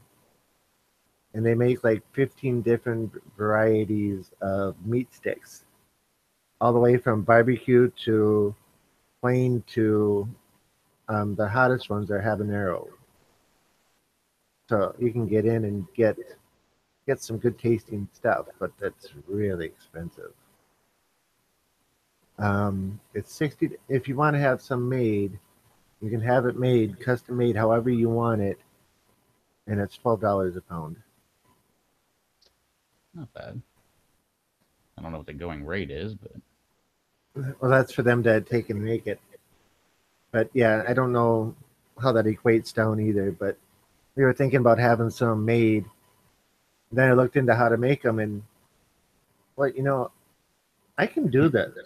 Yeah, you got the equipment already. Yeah. Well, that's why I went and got the equipment to do it because found out how easy it was to actually make them. I figure if the equipment's less than $60 and I already have the meat on hand, so saving money and I can get them as hot as I want them, and they got Or nice not and warm. season them at all if you want. Huh? Or like not use hot seasoning at all if you want. Yeah, the batch I've got a small batch in the um, fridge right now that's got very mild heat in it. I don't taste any heat at all. Let's see. Rob says if you end up wanting to try some, I'll send you um, some pieces. It's not too hot, just right. Oh, of course he wants some, Rob. Okay, and maybe you're talking me into it then. If you can send me a message through Google Hangouts and send you an address, but like you said, it's going to be in a while here, so. Lots of beauty. Smoke It's Reaper turkey. one So and his freezer's packed. Yeah, so like you said, some more soon. So yeah, when you want to do that, I would definitely. Okay, I'll take some, and I'll pay for shipping for it on them too if you want. By the way, that reminds me, Charles, I still owe you for the shipping on the other package. Let me know how much it is. I'll accept the gift of the bottle, but I want to pay for the Skittles, the Starburst, because you had to buy those, and I'll pay for the shipping now.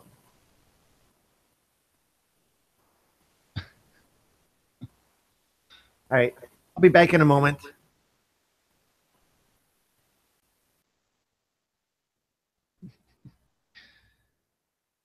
now it's just me and you. So creepy.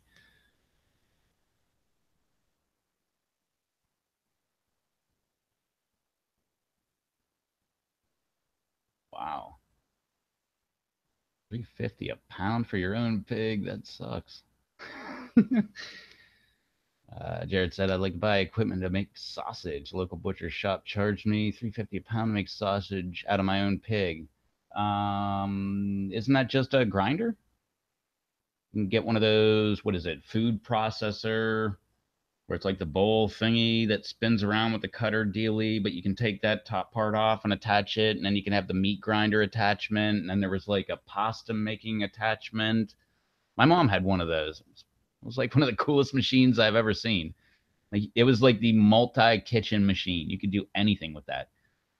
You got like, oh, I'm gonna make some stuffing, like homemade stuffing. I got some onions and some celery and stuff that I want to like dice up. You just toss it in that little bowl thing. The little cutter just cuts it right up and everything. And but now I remember doing everything, making pasta with it, making no, she made sausage, but I know she made like some sort of like hamburger type meat type stuff where you just kind of like put the meat in and use that little stick to like push the meat down and like grind it. And but I'm sure you could. I don't know. Yeah, we did sausage because I remember having like the casings.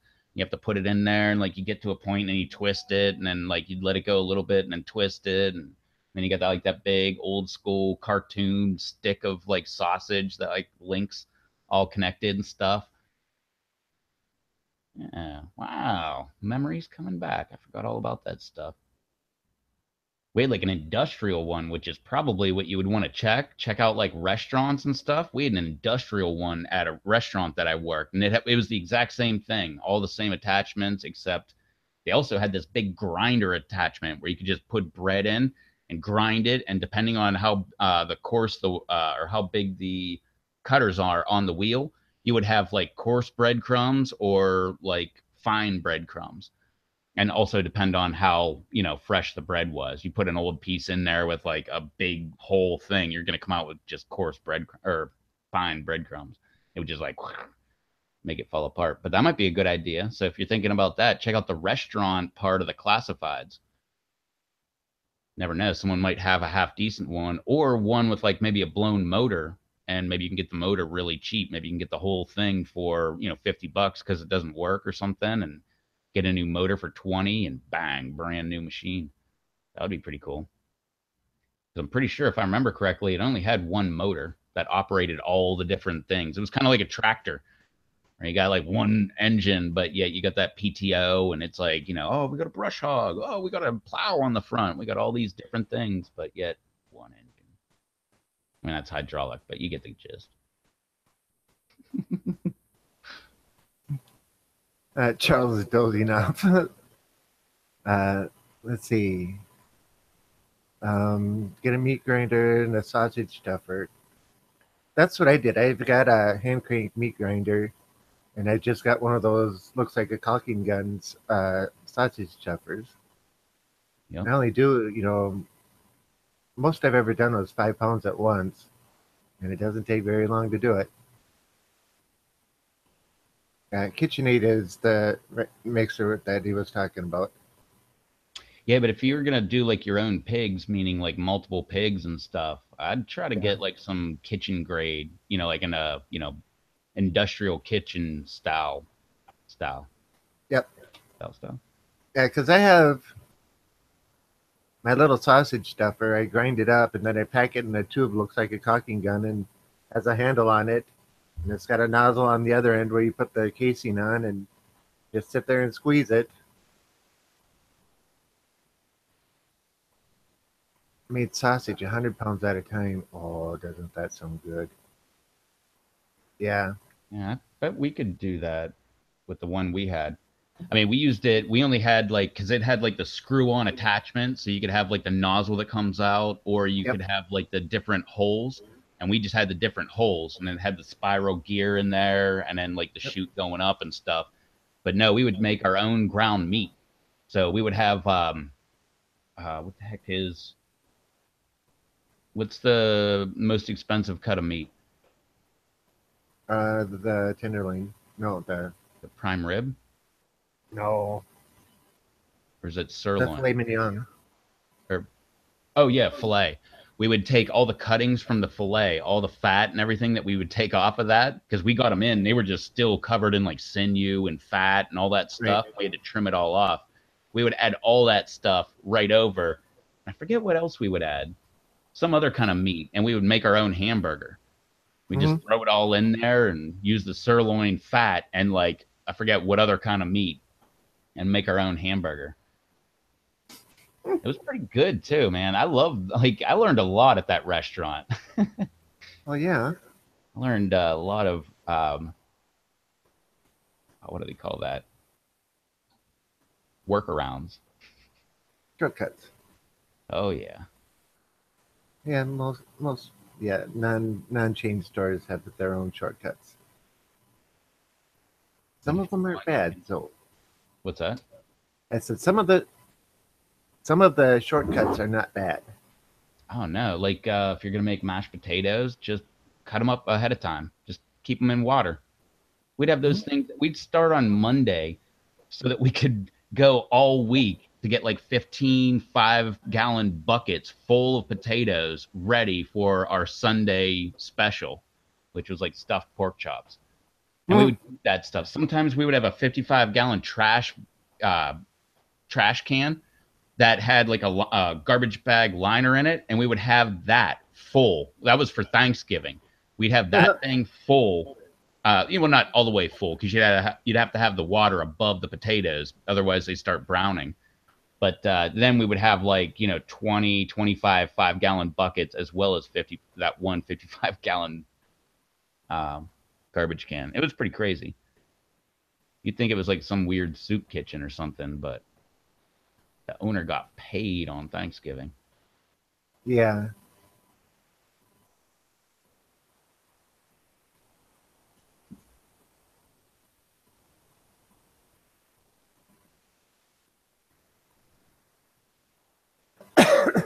Oh,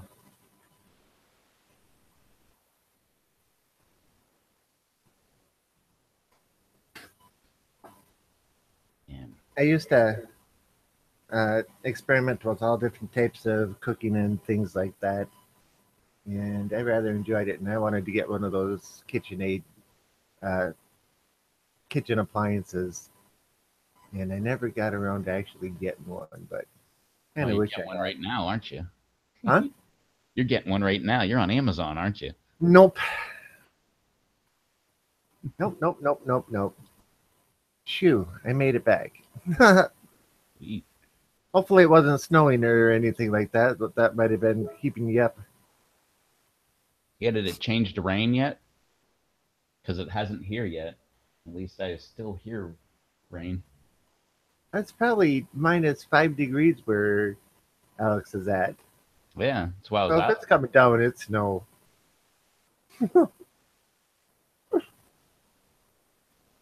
Uh, so you might actually get some snow for once. Might. I mean, it's still, I'm double checking. It was 41. Still 41. Uh, Maybe not.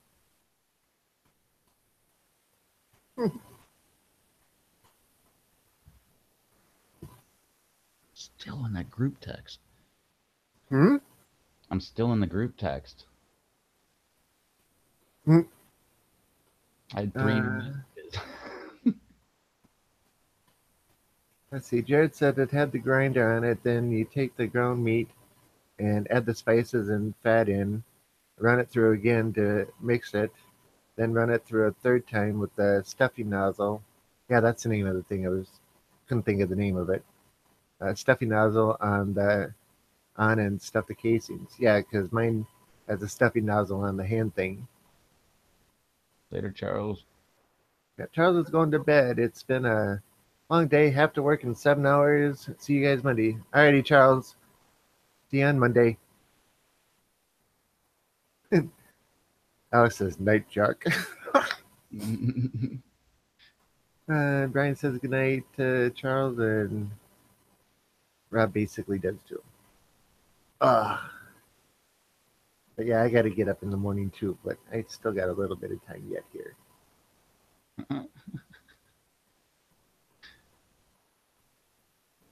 Fortunately for me, I don't have to get up till 9 o'clock. But that's beside the point. All right. Yeah, your 9 o'clock's not my 9 o'clock. No. Your 9 o'clock's my 10 o'clock. Yep.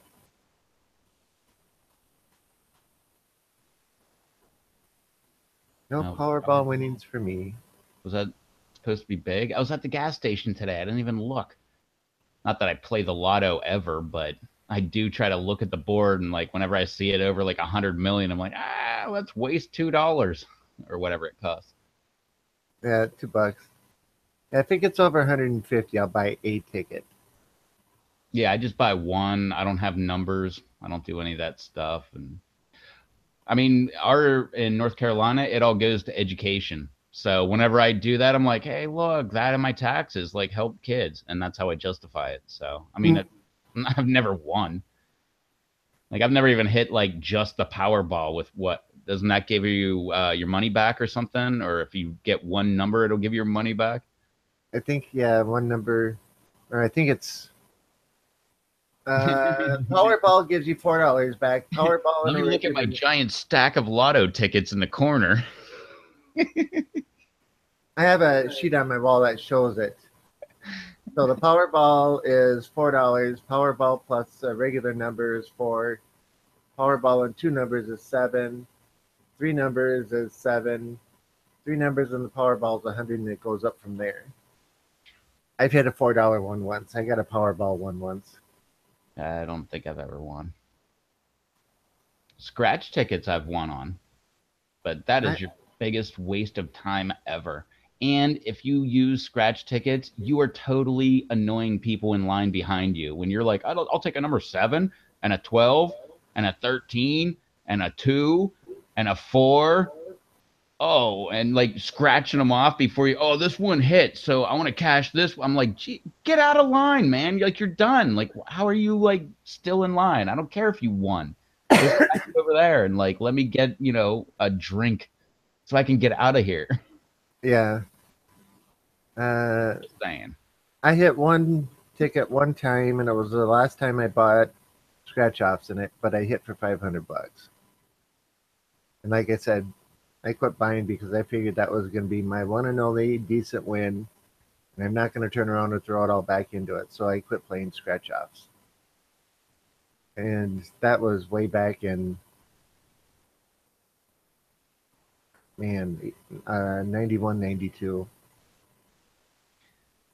Yeah, I never really got into the lotto tickets. I mean, when I turned 18, I was like, this would be fun. And I know I bought like, I don't know, a few, not a lot, but all I did was, I mean, I'd win every once in a while and like, oh, this $2 ticket, I won $10 and, blah, blah, blah. And I don't know. I just never really got the bug. But my buddy, he was underage and he was golden.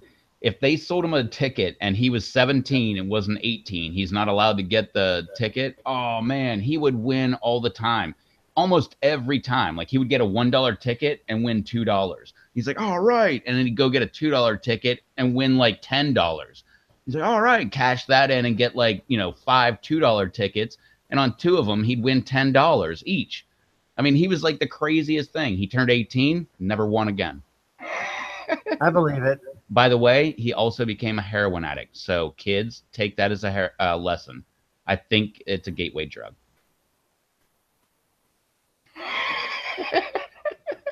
Oh, I mean, logic makes that sense, right? yeah. If you put it that way in the storyline like that, without other filler material in between, yeah. With the available data that I have for that story, yeah, it looks like it. I mean, that's Let's the see. only logical conclusion. Yeah. Alex R says, first time playing, only wasted $10. Well, that's not too bad. Jared says, I only buy a lotto if it's over 200 million. If I'm going to get lucky, I want it to be the big one. And Alex R says, my biggest scratch ticket win was $800 on a $1 ticket like 6 years ago. Yeah, Yeah. I No, don't do now the you lottery. say that. I can't remember what it was, but that was one of his undoings. He was 17 and he hit like maybe $1,000 or something. I don't know. It was something. Maybe what's the cutoff? 500, I think. So it was something above the cutoff where you can't just get it in the store. You actually have to go and like, present ID and do taxes and stuff like that. Whatever that was, he won above that, and I can't remember what happened. If he made his mom do it, or I can't remember. I don't remember him ever getting the money though, because he was like from like a weird. I don't know what the heck his home setting was, but the guy that was there that was like his dad wasn't really his dad, and I don't know. I think like uncles lived with him and stuff, and I don't know. It was weird. Hmm. I don't know if he ever cashed that one. That'd be hilarious if he waited a year when he turned 18 and then was like, "Hey, here's this ticket from like not long enough ago that you can still cash me out on." Pretty sure he never got the money though. Actually, I want to say he gave it to a family member and the family member just kept the money. Yeah, that's kind of what I was thinking in the back of my head. That's probably what happened. That Oh, sounds you're like his 17. You're not allowed to have this. Yeah, and see, that'll turn you into a heroin addict. Just saying. Just seems to be where the trail leads. You Oh, screw over your family and steal their winning ticket and don't at least give them half. I could see 50-50, but if you don't give them at least 50%, they'll turn into a heroin addict. I've seen it. I've seen it. Jared says, uncles. I can't remember if it was uncle, cousin, something like that, but they definitely had like I'm pretty sure my friend actually like where he was living was like an oversized closet because like only his bed fit in there and like one dresser on the opposite side away from the bed up against the wall and like it had one of those accordion door things that we would have back in school. Yeah. I never saw anything else from the house though. That was in the living room. He'd walk in the front door and like there was the TV and the couches and stuff, and you'd walk straight. There's the accordion door. I'd go into my friend's room, and that was the only time I was ever in that house. I know it had a basement. I know it had an upstairs, but I don't know how many people lived there. That's pretty bad. Oh, Maybe it and was his his uncle dad cousin. actually, or not dad, the guy who was like his dad actually drove a snowplow. Hey, bring it full circle. Every time it snowed, that guy would be grumpy because he had to go to work. It's hilarious. I think it'd be fun driving a snowplow. I don't know what his deal was. I think it was more of I don't know. I was gonna say like maybe he liked drinking, but I don't think I ever saw that guy drinking at all. I think it was more of that like getting that call at 9 o'clock p.m. like, hey, you're coming into work tonight and we're gonna plow all night. And he's like, oh shoot, I thought I was going in at 8 in the morning and now I'm going in at 9 at night kind of thing. So I guess that would make me really grumpy. Yeah, I don't think I ever saw that guy drinking. I don't know. That would be my thing. Like, oh, I thought I could have a couple beers, and now I got to go to work, kind of thing. But uh, Ugh.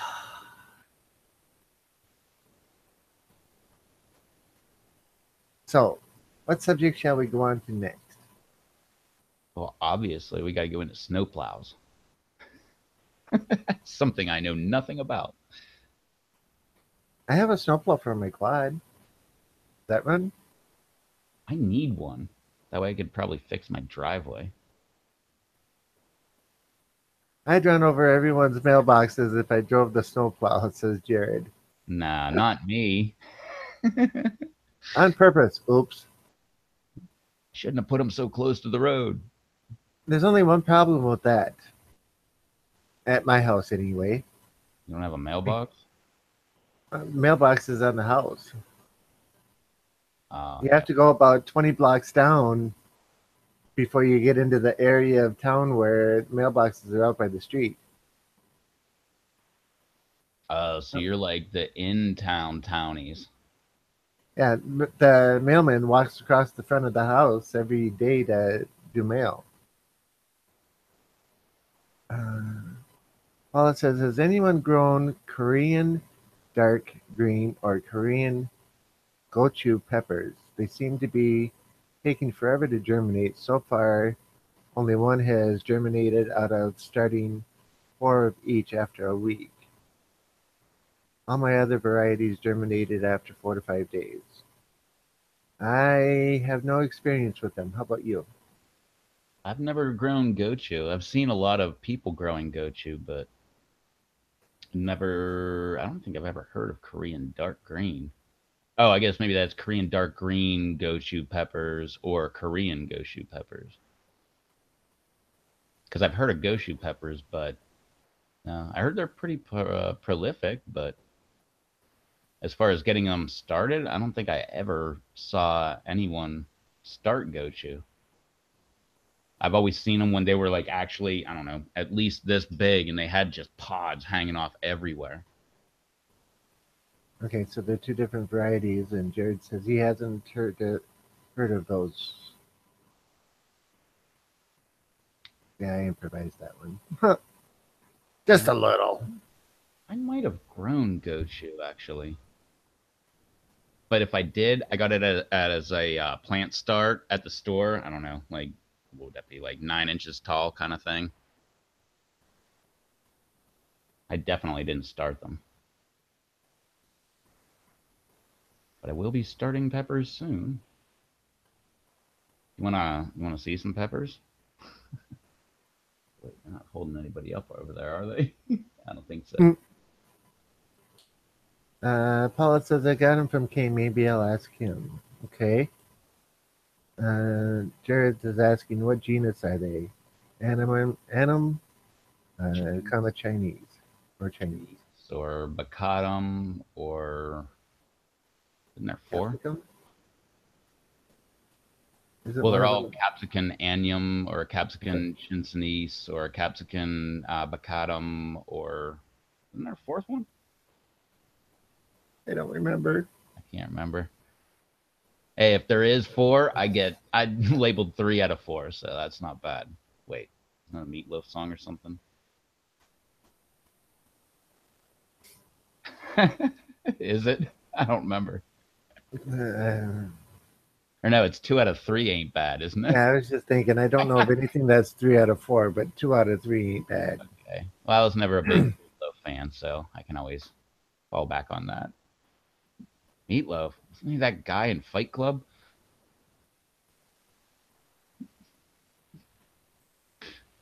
Yes, What? yes, he was. Meatloaf Okay. played Bob in Fight Club. Oh, okay. His name was Bob. Yeah. Oh, Robert Paulson. His name was Robert Paulson. Hmm. I was just thinking the very beginning of the movie, the very first intro when he's at that support meeting and he's like, "This is Bob," and then the next line. I could. I don't know why I'm censoring myself. Bob has bitch titties. Oh, there went monetization for this video. Why not? Happens every time anyway. The other is fructosines. I have no clue what that word is. And there's another one too, I think.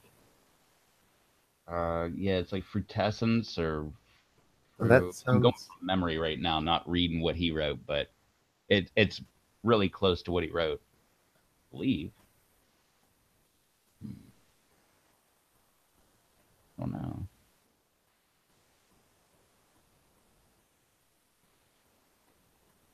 Me either. Oh, but Paula did say they are Capsicum Annum. Is Man, I'm already mixed up on my varieties. I think I was gonna say Chinese, but nope, I'd have been wrong then. How dare That's you? gonna start bugging me. So there's 3 plus 1 plus 1, so there's actually 5. See, I was never good at that in school. Like even with I loved animals, and you show me a picture of an animal, I'm like, oh yeah, it's a cheetah, or that's a giraffe, or whatever it was. Like, oh, that's a wildebeest, or whatever. Because I loved having animal magazines when I was a kid. I could never tell you like genus, phylum, whatever all those other words are, like family and all that stuff. I'm like Canis. Like the only thing I know about that is is what was that Looney Tunes, where they would have like the coyote and the roadrunner, and it would be like Canis something somethingness, and usually it was a joke, but that's the only way I even know that kind of talk exists. Like I forget what dogs are, Canis domesticus or something like that, or Okay. aren't they? I don't know. This is that whole phylum family class. I don't know. My brain's starting to overheat. Too much science.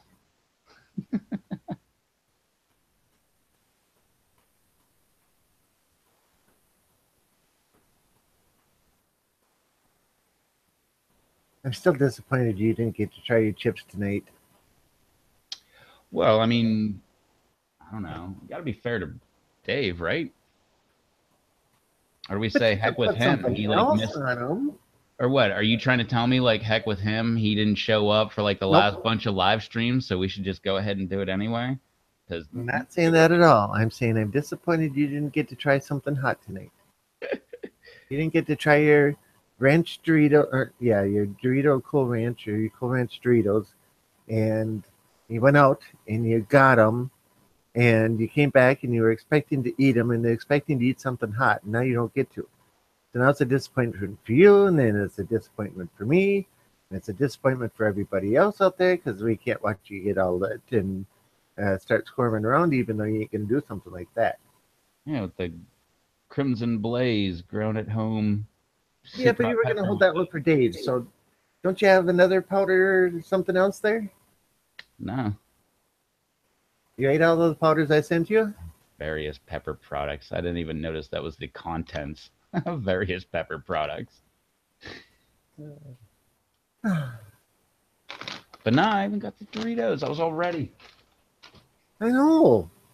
And you didn't get a chance to eat them. That's why we got to pray for Dave. Or you could do hashtag we miss Dave. Oh yeah, Brian. Blame it on Dave. Yeah, blame it on Dave because yeah. Oh man, remember Milli Vanilli back in the day? Their hit song, "Blame It on the Dave." No, I was never a Milli Vanilli fan. I'm sorry to say. No, but there was that big scandal where they got caught lip syncing, and it was their hit song in concert, "Blame It on the Rain." That was Fallin', or I don't remember how it goes, but there was some song out there. But instead, we'll just blame it on the Dave. I don't know. Huh. Made sense like right before I said it, but now that I've said it, hmm. See, now you posed a question and chat comes back with an answer. So Jared says, Anum, Baccatum, or Uh, however you pronounce it, Pubes, Chinese, yeah, that's the one I remember. So the Frutescens, I don't remember that one at all. The and Pubescent, I remember pubescens, that. and about 22 non-domesticated ones according to Wikipedia. And Alex says, blame it on Dave again. Hashtag blame it on Dave. Yeah, make sure you go to his videos and leave that as a comment.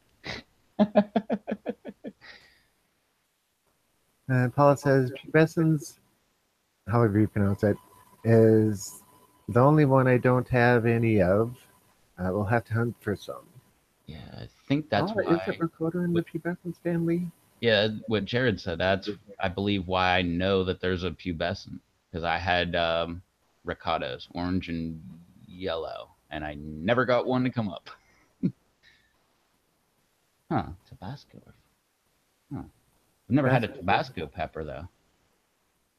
I know I was this close to buying one that was already pre-started at my local box store, but I never got one. Or maybe I did get one that never produced. I don't know. Same thing.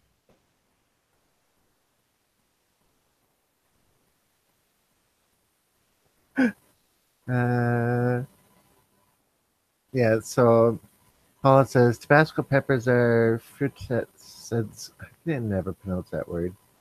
And says, I don't think I have any ricotta. Will I be getting some soon? Because wasn't it was Susan that sent me my ricotta That's who seed? sent me mine too.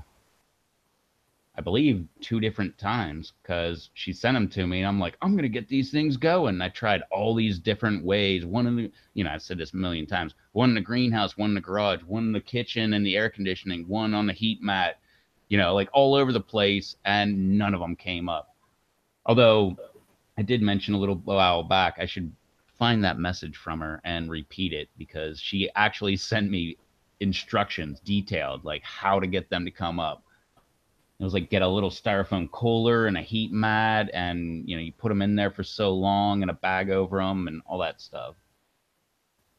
I'm sure if you ask her on Pepper Lovers, she'll give you the recipe, or she'll hold it ransom and ask you to give her like $5 with a non-disclosure agreement, of course. Oh yeah, non-disclosure, non-compete. That would be hilarious. Susan has her own business telling people how to get ricottas to actually start, which, by the way, are also Manzanos. They're all, well, they're same family, phylum, genus. I don't know what the heck it is, man. It's another science word. I Jared need to says I grow grew a up. Tabasco. Huh? I need to grow. Jared said I grew a monster Tabasco plant this year in my greenhouse. I need to grow one of those. It's just one of those basic peppers, like a jalapeno, that I always overlook every year.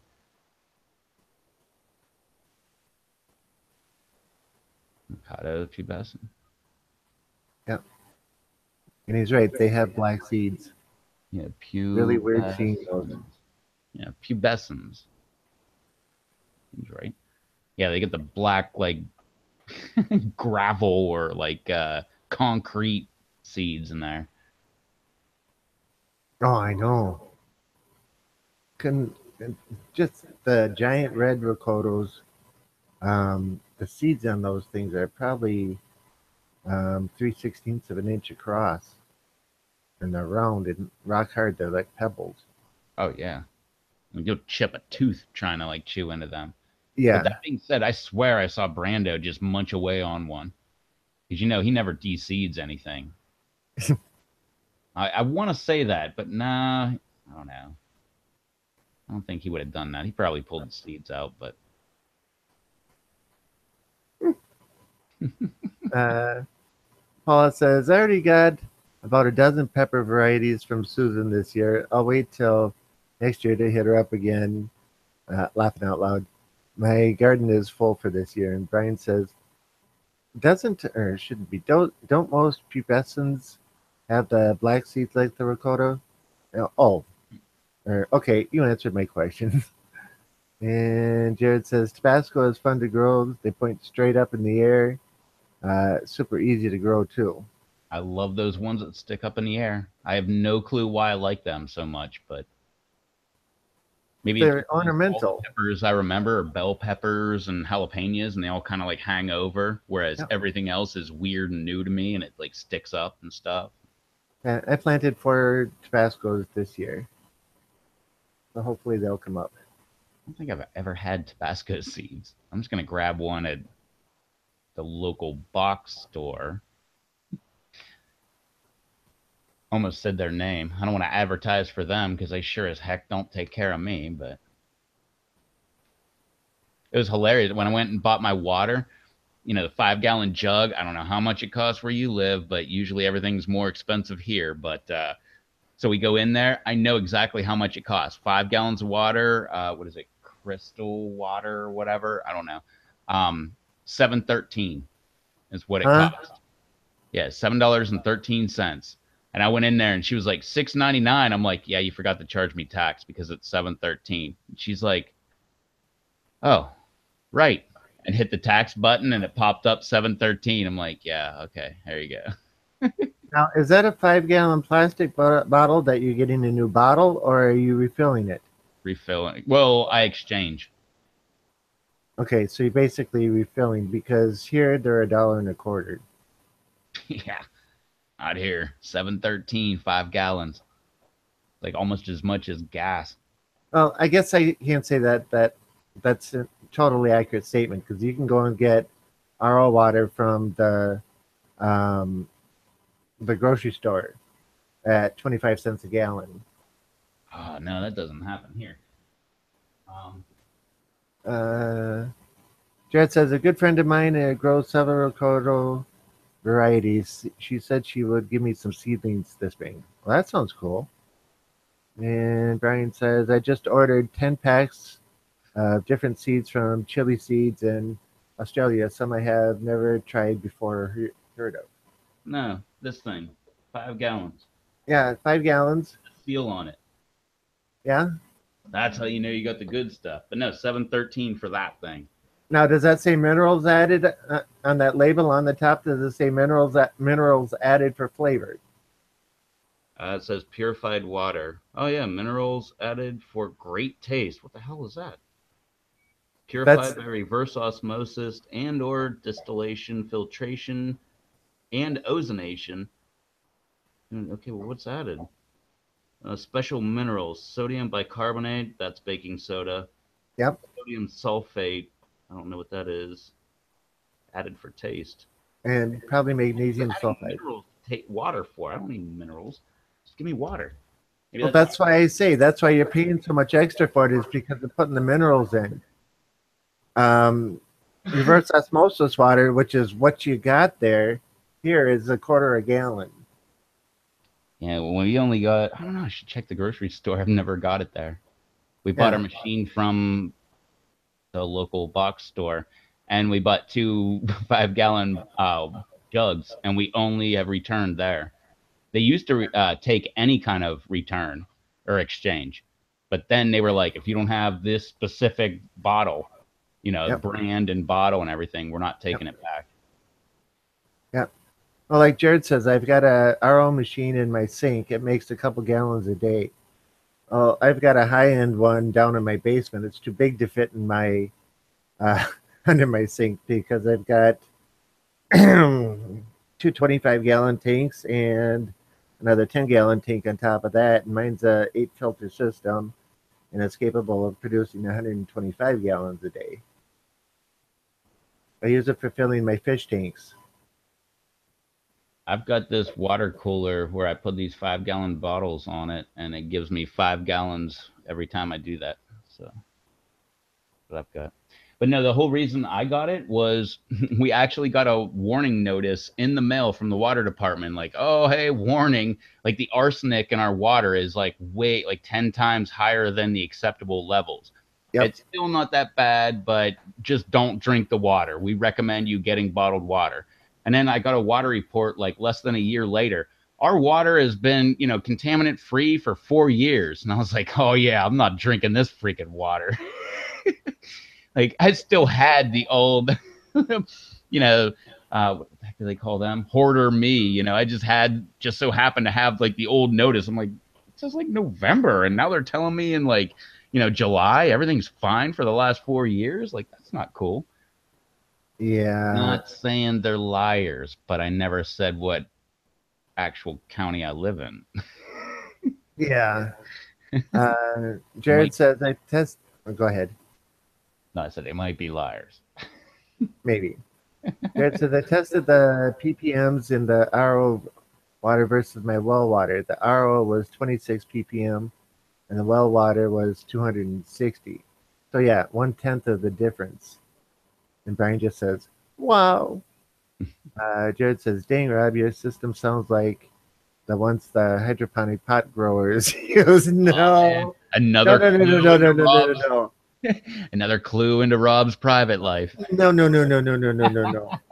I have a 125-gallon fish tank out in my living room. I have another 44-gallon fish tank in my living room, plus another 10-gallon, plus two other 10 gallons, plus another. I used to have another 40-gallon, and I would do water changes on them usually about once a week or so. So I needed to have a high volume system to take and be able to take and push 125 gallons or 50 gallons, whatever I cleaned out of the tank back into the fish tank every time I went to clean it. So I had to have the high volume for it.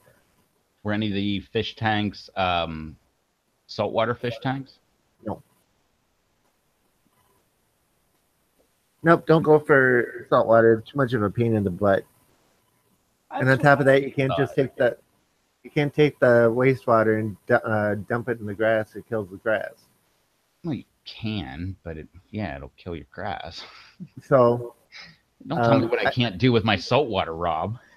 yeah, but I've got about 25 feet of hose that runs out, and I feed my front lawn with it and move it around when I'm changing out for the different tanks.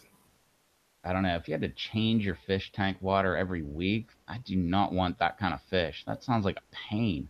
Like, give me a Oh, goldfish. Those things don't care. Like, you add aeration, they're like, oh my God, this is heaven. Like, they don't care if it's the same water for 5 years. yeah, Like, oh, you one got of a my filter and you got aeration? Yeah, we're fine. Like, oh, wait, food? Oh, we can totally live here. 125-gallon tank had 111 fish in it at one time. Uh, I used to feed them bloodworms. I would go through a pound package of bloodworms every week, and that's just ridiculous. I know my sister, when my sister lived with me, her boyfriend moved in and he had a saltwater tank. I forget what it was, like not 50, heck, 10, 10, I don't know, maybe it was 50, maybe it was like 100 gallon. I don't know. It was on a stand and all this stuff. And that was really cool. I never had to take care of it, but he did. But it was just pretty much like, and it was no like big fish in there. It was just inexpensive, but saltwater type fish. and it was just, oh, I need to add, I don't know, 20 quarts of water or whatever, and then you'd add this much salt into that, mix it all up, and then add the water, and everything was fine. But it was Yep. pretty cool. He had some cool fish, like some crabs or lobster or some weird little tiny things that would, move around and do things. Some snails. It was the only snails I ever liked. Oh, I had freshwater snails. Um, I forget what kind of fish it was. It was a little puffer. I forget the exact name of it. But we didn't know that when we got them that they went brackish and ended up wanting to be in saltwater. Oh, And as they were converting over to brackish, they started chewing on the rocks and stuff because their teeth kept growing longer and longer, and they needed to grind them off. So we'd go to the pet store and they'd get fresh plants in, but these plants would be covered in snails. So they'd take all the snails off, throw them in a bucket, and just give them away to anybody who wanted them. So meanwhile, we dropped 50, 80, maybe 100 snails in the one tank, and the four fish that were in there would pretty much go for a week or two and just eating snails left and right. And they'd eat well, they'd chew the shells up to cut their teeth back and that kind of stuff, but eat that snails so that we didn't have to. Oh, talk in fish tanks. Patrice shows up. what's up, Patrice? Well, we were talking about uh, plants and seeds, and then it got switched over to water, and then I mentioned what my RO system was, and then Well, somebody before that, started it was saying, about electrical and getting electrocuted and all kind of fun stuff. We've been yeah, all over the map tonight. Patrice, you've watched us enough to know that our conversations kind of progress through different things. Yeah. Yeah, and All right, uh, take it away, Rob. I'm gonna go to the bathroom real quick and double check and see if we have snow yet, because I don't all think we. right. But so yeah, so it progressed from there to me saying what my RO was, and somebody insinuating or jokingly stating that it was for another type of plant. And no, it's for my fish tanks. And I had to reiterate my points about the fish tank because I used to go through a whole lot of water. Well, I still do, but that's irrelevant. But my hot tub, I take and fill it up with RO water too, so I don't have to worry about the scaling and stuff from hard water going in or even soft water going in. Put RO water in, and yeah, it takes a week to fill it up, but that's beside the point.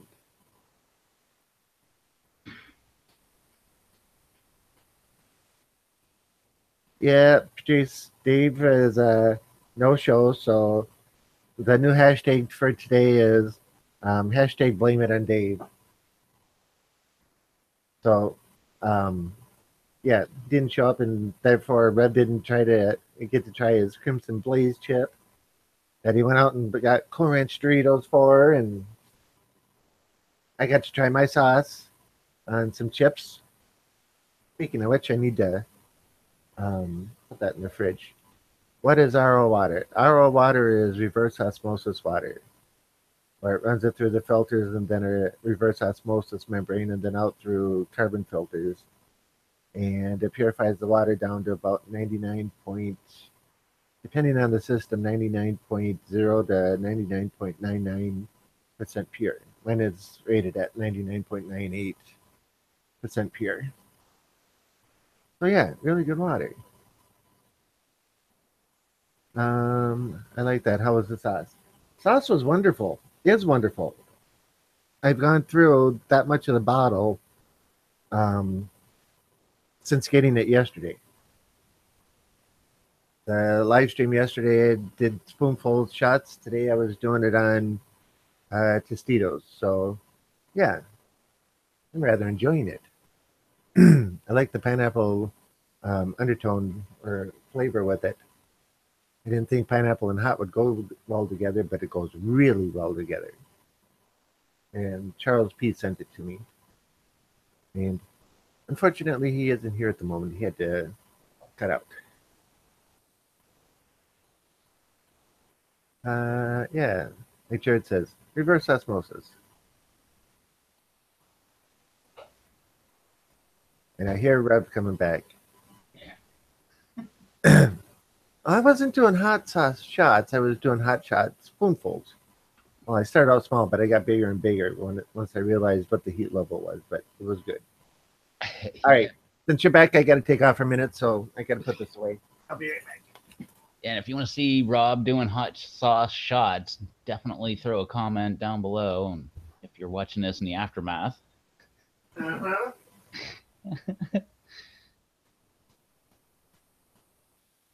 um, Jared, I don't. He asked. I missed the taste of the sauce. How hot was it? He did it last night as well as tonight. So if you want to watch last night, you can do that. I don't know, like half hour, 40 minutes in or something like that. So you don't have to watch the whole thing. But he said it was hot, but not really hot. Oh, sorry, but yeah, I just noticed we do not have snow, but the wind is whipping like crazy. So every time I hear a weird noise, it's probably a tree getting ready to fall. So that, and I keep hearing things hitting the roof, kind of freaking me out a little. Well, later on, Paula, thanks for hanging out.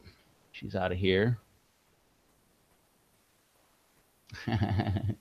I could have swore. Patrice says I could have sworn he said he was doing shots. I could have swore he said that too. But yeah, Rob was doing. He did. He had a bunch of spoonfuls of that stuff last night. Looks good.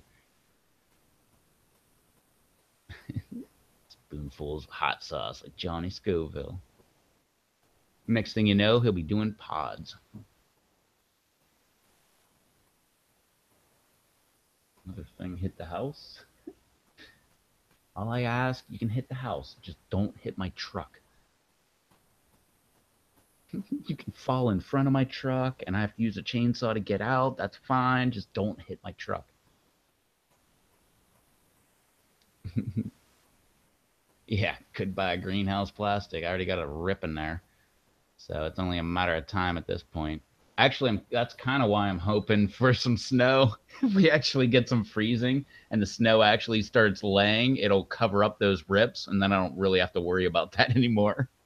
It'll like the snow will kind of hold it down, and it'll be fine and kind of insulate it and stuff. Probably degrade it a little or something like that, but whatever. Should last a little longer. I want to buy more of that stuff. Stuff's expensive. Oh, I didn't realize Alex was still here. Saying later, Paulo.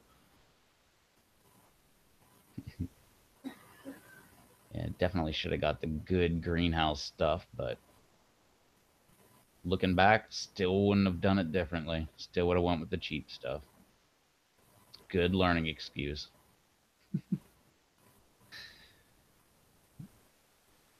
Am I running the hot tub? I believe, I don't know. Are you asking me or Rob? Because Rob, I believe, just said he had a hot tub, but I do, but it's running, but it's, there's no fish in it, and it's applying water to my aquaponic gardens.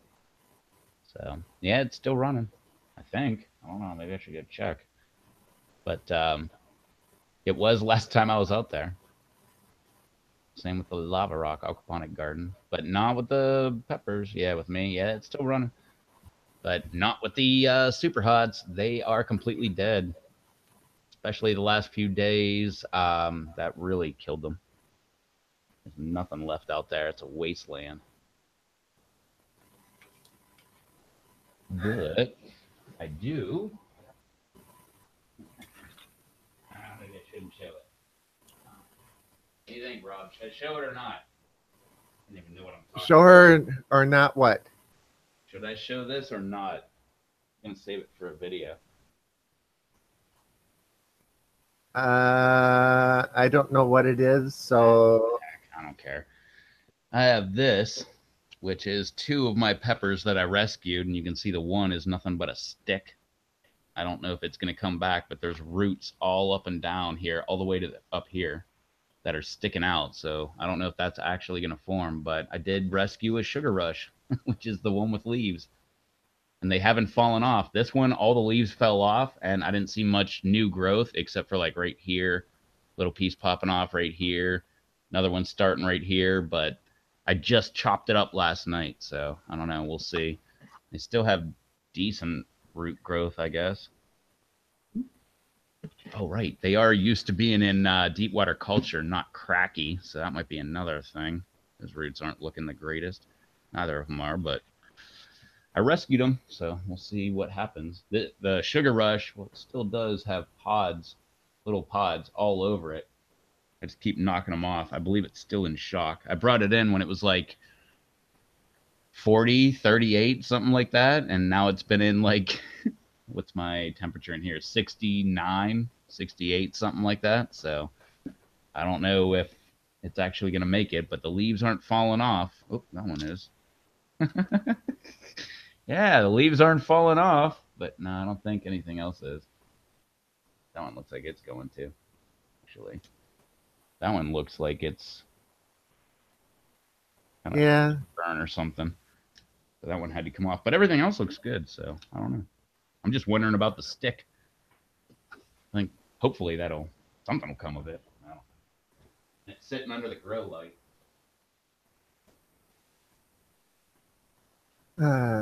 let's see.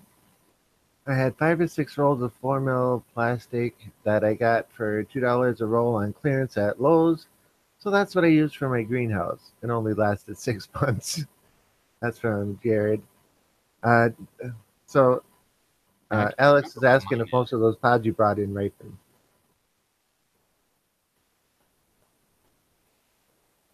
When you Oh, the pods I brought in, yeah, everything ripened. So the squishy ones I didn't bring in, even though I think Troll said I could throw them in the dehydrator. I was like, nah, I'm not doing that. But no, all the ones I actually brought in, yeah, they all ripened up real good. My dad was like, so what are these peppers over here? I'm like, yeah, you can't have any of those except maybe one. And you won't like that one, which would be the sugar rush. Like, what's this yellow one? I'm like, that's a yellow Trini. I'm pretty sure you don't want to try that.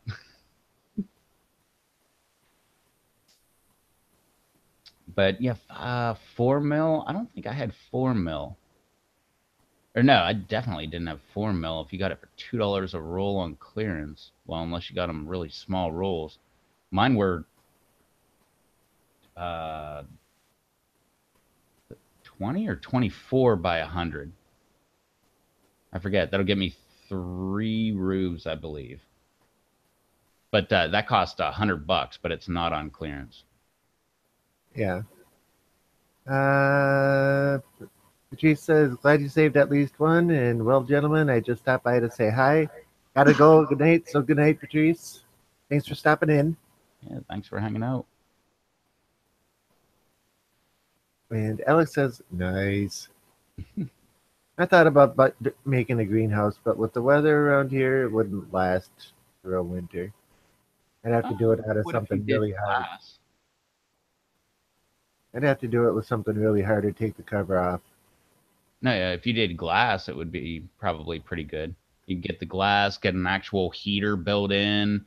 Like I knew a lady around here, she took old sliding glass doors because like everybody she knew was like a handyman and or like construction or something, and they would replace doors. She would take them, and she actually built a greenhouse out of sliding glass doors. So the sides were sliding glass doors, and then just fill in the gaps and everything. The roof, all of that was sliding glass doors, and then she put a permanent I don't know what kind of heater it was, probably like a gas heater or something in there. And then she had this gigantic exhaust fan, like bigger than the one I have on my attic.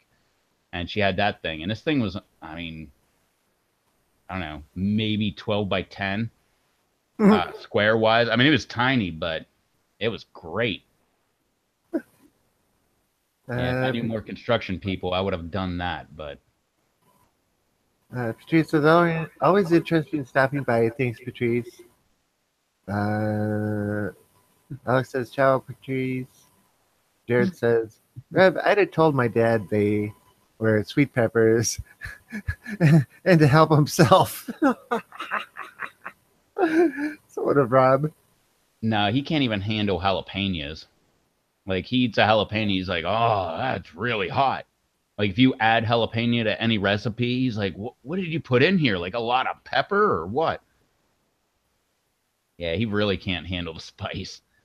He'll like join in with the stuffed jalapenos every once in a while because you got all that cream cheese as a buffer and everything. But yeah, he still usually can't hang. Like he might eat a bite, maybe a whole half of a pepper, but nothing more than that.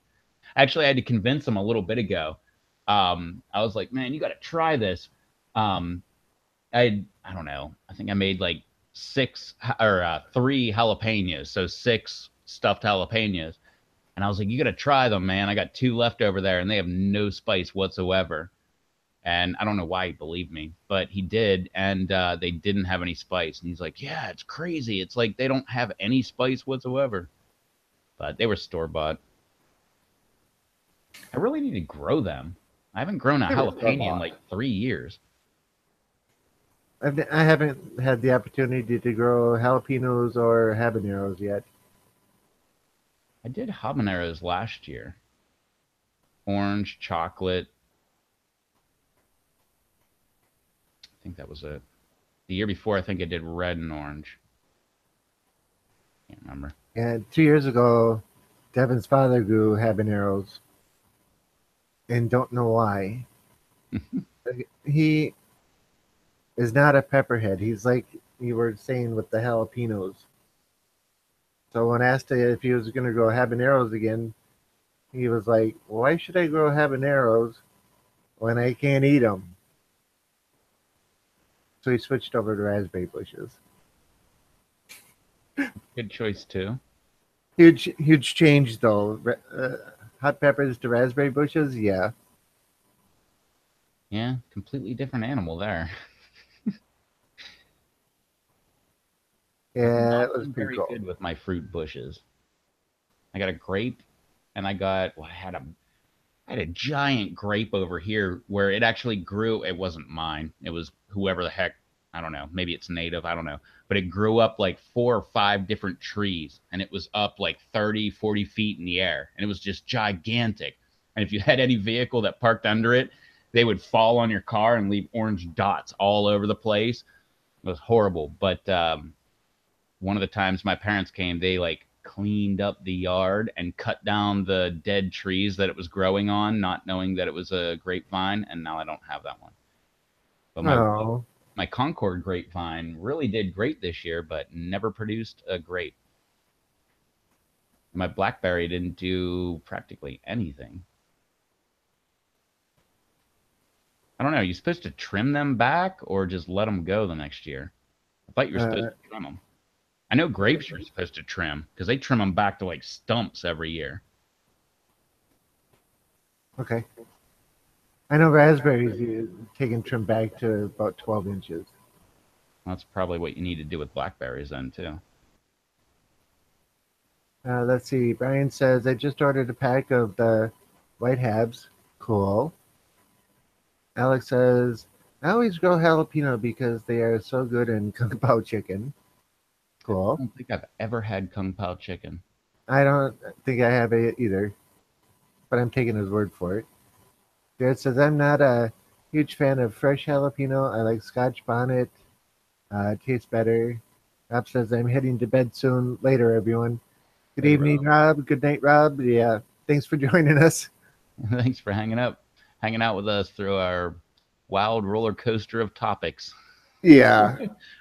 all the way from electricity to raspberries with peppers in Yeah. the middle and all kind of other stuff. And Jared says I like pickled jalapeno though. So Yeah, does my dad likes Brian. that too. Brian says me too, Jared. Scotch bonnet is my favorite.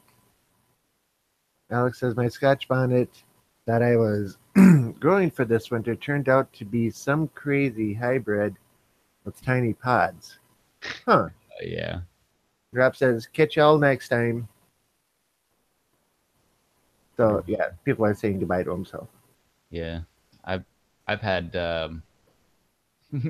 plants where it's well, my sweet apple last year. That was hilarious. Dave sent me the seeds. So he knew what seeds they were, sent them to me, and I tried it.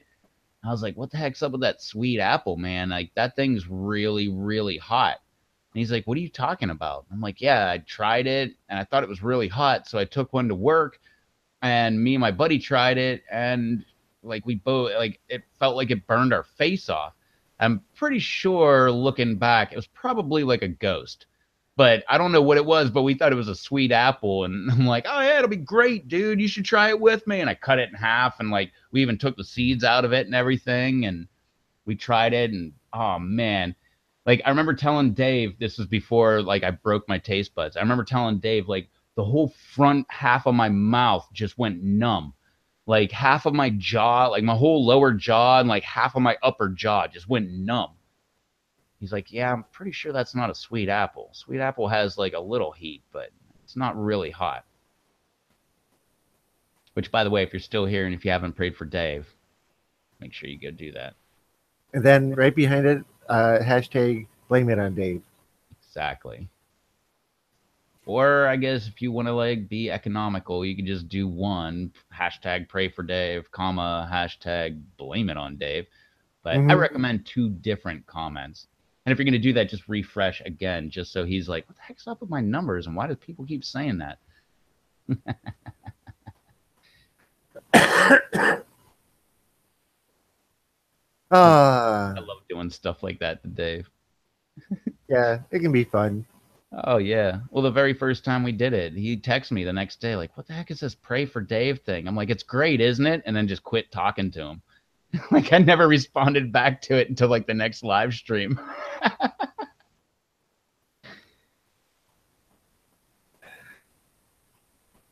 I'm a great friend, everybody. Uh-huh. And you're also a jokester, so that can be even more fun. I am what? A jokester. Oh, no, I'm not a jokester. And you I'll like make jokes, but I'm not a jokester. I think like a jokester, they like try to prank people and stuff. I don't do that. I don't like that plain stuff. little jokes, and the difference Well, is that's a joke can fine. be funny. You Yeah, know, little like jokes hashtag like pray for that. Dave. Well, little jokes like that are fine, but like pranks, nah, I don't really like that. Because they only escalate. You start one and then it comes back and then it comes back and back and you know, you always have to top each other. When you just joke around, you don't have to top each other on a joke and just having a joke on somebody else, that's good enough to get them back. But prank, I always feel like you got to take it another step. Like I did this and then I did this and then I did this. Yeah, but see, I wasn't going as far as jokes. I was saying jokester as in somebody who likes to play little jokes on people. Yeah, well, we'll mess around. Yeah. All right. Sweet. So let's see here. Alex says I'm so going to hashtag him on his vids. Sweet. Everybody And should. If you're watching this in the aftermath, remember, grown at home in West Virginia, his name is Dave. And pray for Dave. Or blame it on Dave. Either one. or both. I just like to pray for Dave because he's just like, wait, what? But no, maybe blame it on Dave is the evolution of the pray for Dave because now he'll be like, wait, I think I figured out the pray for Dave, but what the heck is this blame it on Dave?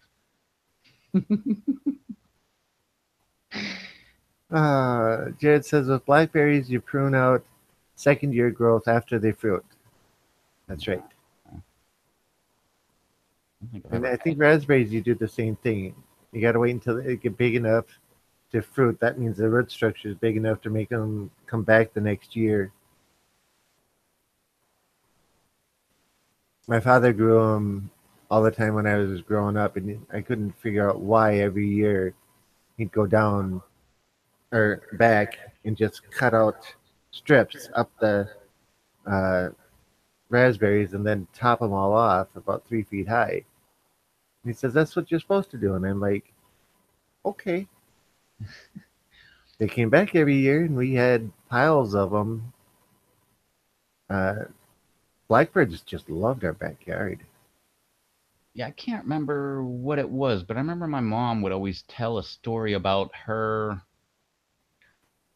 not really, but her father-in-law, my dad's stepdad, but pretty much, the guy I called my grandpa. But that guy, she would tell a story about like he would just cut a rose. I forget what he did, but there was some formula, but he would cut a rose, he would do something with the soil, just stick the rose into the soil and take a mason jar, put it over top and screw it down. And like 2 weeks later, that rose was now like a new bush growing. Like he was some miracle person with plants. Hmm. Which looking back, like he died, I don't know, I don't think I was like 18 or 19 or something like that when he died. But looking back, I'm like, man, I wish I could have asked him all those tricks and secrets. And he was always in the garden, always had like sweet potatoes growing and all kind of stuff. Hmm.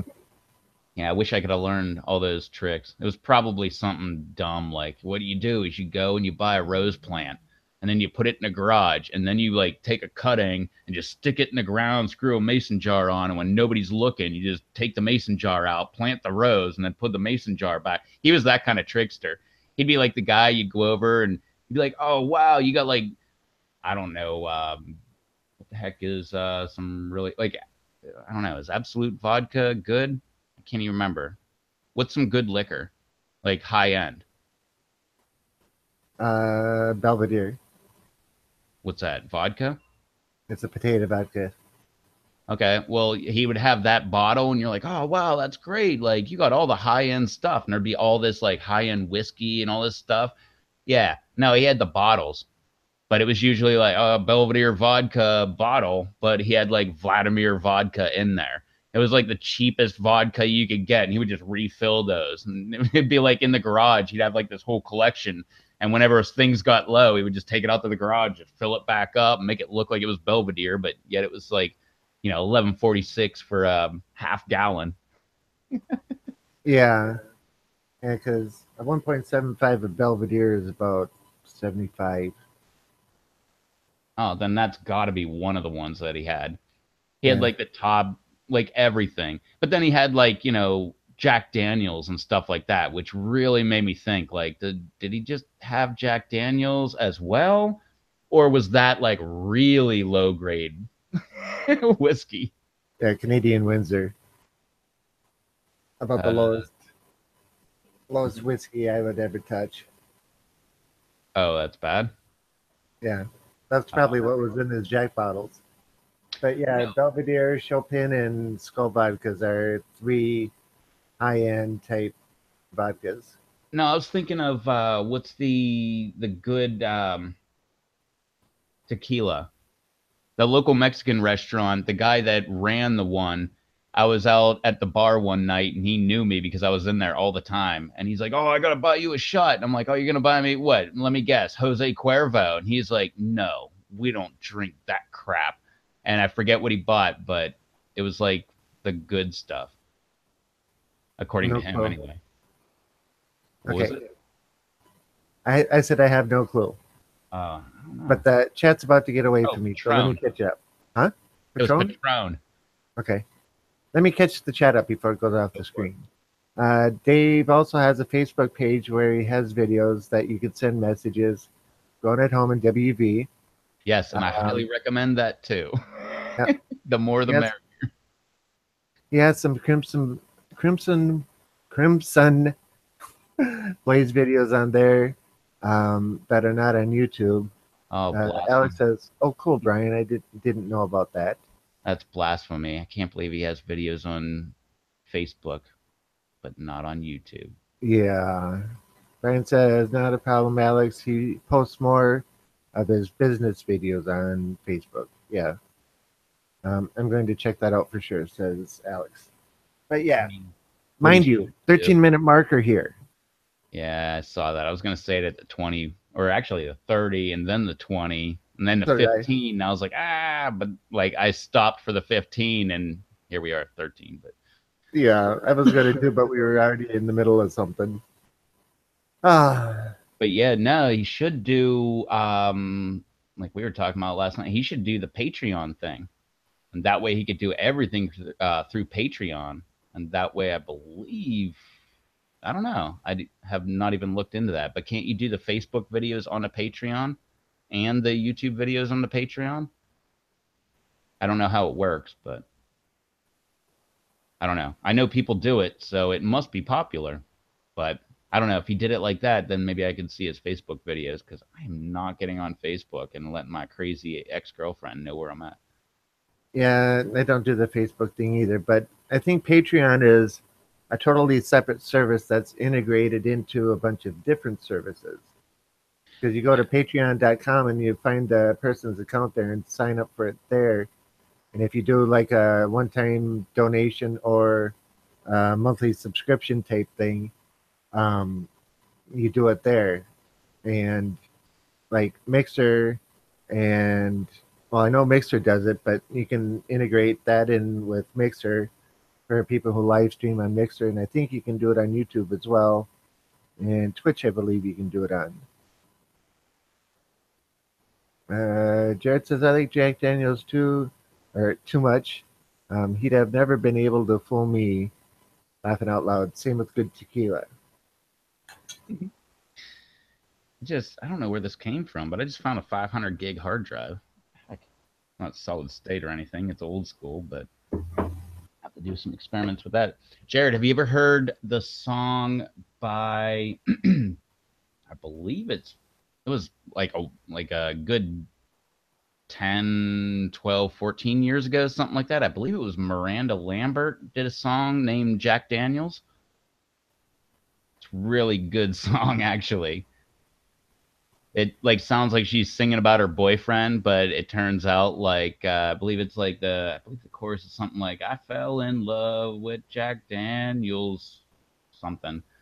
But it's a pretty good song. If you like Jack Daniels, check that song out. I don't know if you like country music, but I'm not really a fan of like this pop country music. I like the old school Charlie Daniels, you know, um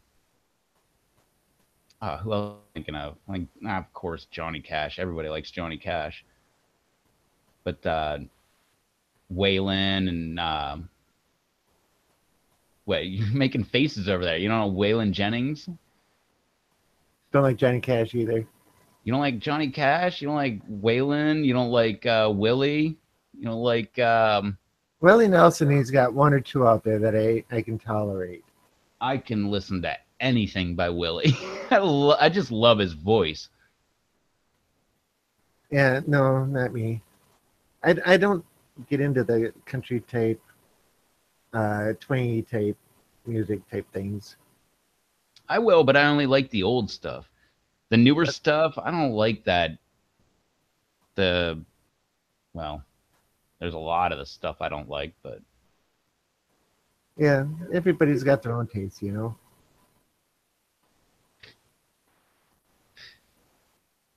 So I never checked, and let's see here. We have 8 people watching now and 12 likes. What were you going to do at 10 likes today? wow, that was so weird. You said 12 likes. I checked and it was 11, and like 3 seconds later it was 12 likes. That's because I went and clicked it. Oh. I forgot to click it for myself. I still refuse to click the like button on my own video. I So don't think it counts. It I doesn't don't know count if in it the does or not, analytics. but I know back in the day, in your subscription feed, it would say like so and so liked a video, and but it would be their own video, so it would be a way of double promoting. It would say like so and so uploaded a video, and like 2 hours later, they liked this video, and it's their own video, and it was just like a reminder, like, hey, my video's still out here, you should watch it. I miss Yeah. those days because that was when you would be like, so and so subscribe to this channel. And you're like, well, who the heck is that channel? And I would click on it, and that's how I would find channels constantly. Yeah, I still get notices like that. Anytime somebody subscribes, I get a notice saying that they did. To you or Yeah. to like a different channel? No, to me. Oh, no, I mean to a different channel. It would show up in the subscription feed like Rob Z subscribed to Grown at Home in WV. And I'd be like, well, who the heck is that? And I'd click on it and I'd be like, I like his videos. And I would subscribe. And in my subscription feed, it would pop up, Reptos TV, subscribe to Grown at Home in WV. And I miss those days because that's when I found all the people where I'm like, wow, these guys are great. That's where I found a ton of people. It slowed down a lot. Now I got to do this recommended thing on the side. Like, oh, you might like this. Like, why? Because I clicked on a video once about some guy jumping off a cliff. I don't care about that anymore. Yeah. Maybe you'll like this guy in a squirrel suit. Maybe I won't. Let's see. Brian says Eric Church has a song called Jack Daniels. Brian or That's continues with, definitely not it. yes, she does. It was 9 years ago. Just found it. Never heard hers Nice. before. Yeah, I Yeah. love that song. I don't care for Miranda Lambert, but that was one song that is really good. Jared says, I pretty much listen to the country music you just mentioned, that and classic rock. I like the classic rock. I Uh, really don't like classic rock, but that's because I grew up with my dad and all of his friends. That's all they would listen to. Like it was the 80s and they would only listen to like 60s and early 70s rock. you're And making me I don't feel know, old. you hear music long enough, you're done with it. You know, whether you liked it in the first place or not. Like I've said this many times, the Lithium channel on XM, I never want to hear that again. I have every single one of those CDs that they play, and it's because I was at work and they played it every single day, and I hate every single song that I loved. Like I need like a good decade off, and maybe I can come back to those songs. But I've heard them way too many times. If I hear another Nirvana song, oh, and that was one of my favorite bands. But I hate every Nirvana song, every Pearl Jam song. I never want to hear the Pearl Jam 10 album ever again. It's one of the worst albums ever now. I loved it. I mean, I can go in my bedroom, I can pull it out, I can show you the CD. I actually still have the CD, but I never will listen to it again. Matter of fact, I'll make a video about that. I'll smash that CD just to show you how much I really hate it. Back in the 80s, I worked for Xerox for a while in one of their copy centers. And the song Elvira, I don't know who sang it or whatever, but Oh, that song, Elvira, that one. yeah, it was Yeah, popular then. And they I had a love that radio song. station on that every fifth song that they played for all day long was Elvira. I went into that job liking that song. I came out of it despising and hating anytime I ever hear that. I shut it off. That's me with all of Lithium. Like that was my if you ever said like, "Oh, what's your favorite songs?" Like everything on Lithium. And then once I had to listen to them like 7 times a day for like, every day, 7 days a week. No, I just can't take it anymore. Like whatever, just give me jazz. I don't even know anything about jazz. Just put that on. Like I don't know any jazz, so I can't hate on jazz. So that'll be much better.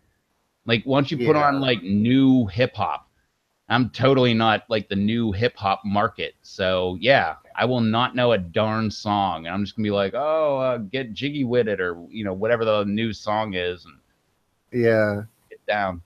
But Jared says, I that's pretty just much the only '90s listen song, to the isn't it? country music you just mentioned. That I already said that one. Okay. I like new country, but most is lame by Jared again. And then Brian says, oh, I think she is utterly outstanding. That must be the Eric person or whatever. Miranda Lambert. Oh, okay. Yeah, But she is short, short, blonde. blonde, and southern, and just so darn cute. I believe she was married to Blake Shelton, who's another pretty decent. At least I don't know. 10 years ago, he was pretty decent musician, country again. I think they got divorced. I don't know. I look at those newspapers next to the grocery aisle when I'm checking out, but I don't know. For a while, I'm like, oh yeah, that person's getting divorced, and like now I look at them, I'm like, I have no clue who you're talking about. Like Johnny's breaking up with Michelle, and I'm like, I don't have Who's any that? clue. Yeah. Jared says, I never heard the Miranda Lambert song. It, um, I like the song by David Allan Coe called Jack Jack Daniels, If Daniels, You Please. please. Yeah, All right. David Allan Coe was an interesting figure. I think it's time to call this one. By the way, well, we gotta give them what they're here for, Rob. Still have 2 minutes, but I'll fill that Yeah, up but with. your outro takes 5. But I'll fill that up with. Did you know that song "Take This Job and Shove It"? That was written by David Allan Coe, and he sold it to Johnny Paycheck, who performed it to get out of jail. He sold it for bail money, and then "Take This Job and Shove It" became a big hit. So I guess you didn't know that, or you just really don't I care. was not aware of that in the least. Yeah, I didn't know Johnny Paycheck sang it because I always knew that David Allan Coe wrote it. And I'm like, oh, David Allan Coe wrote that or sang that song. And then later I heard the story, like, no, he wrote it, but he was in jail and he needed to get out on bail. So he sold that song to Johnny Paycheck. And that guy made the song and it became a giant hit. And I believe, if I remember correctly, I believe in an interview later, David Allan Coe said that was one of his biggest regrets. But anyway, that's the end of This Week in Country Music here on the live stream. Monday Except Meetup on RevToes TV. except Jared says Elvira, Oak Ridge Boys, wasn't it? Okay, that's a whole new subject. I don't know. I just know it was good, but that's I want to probably say, yeah, that makes kind of sense.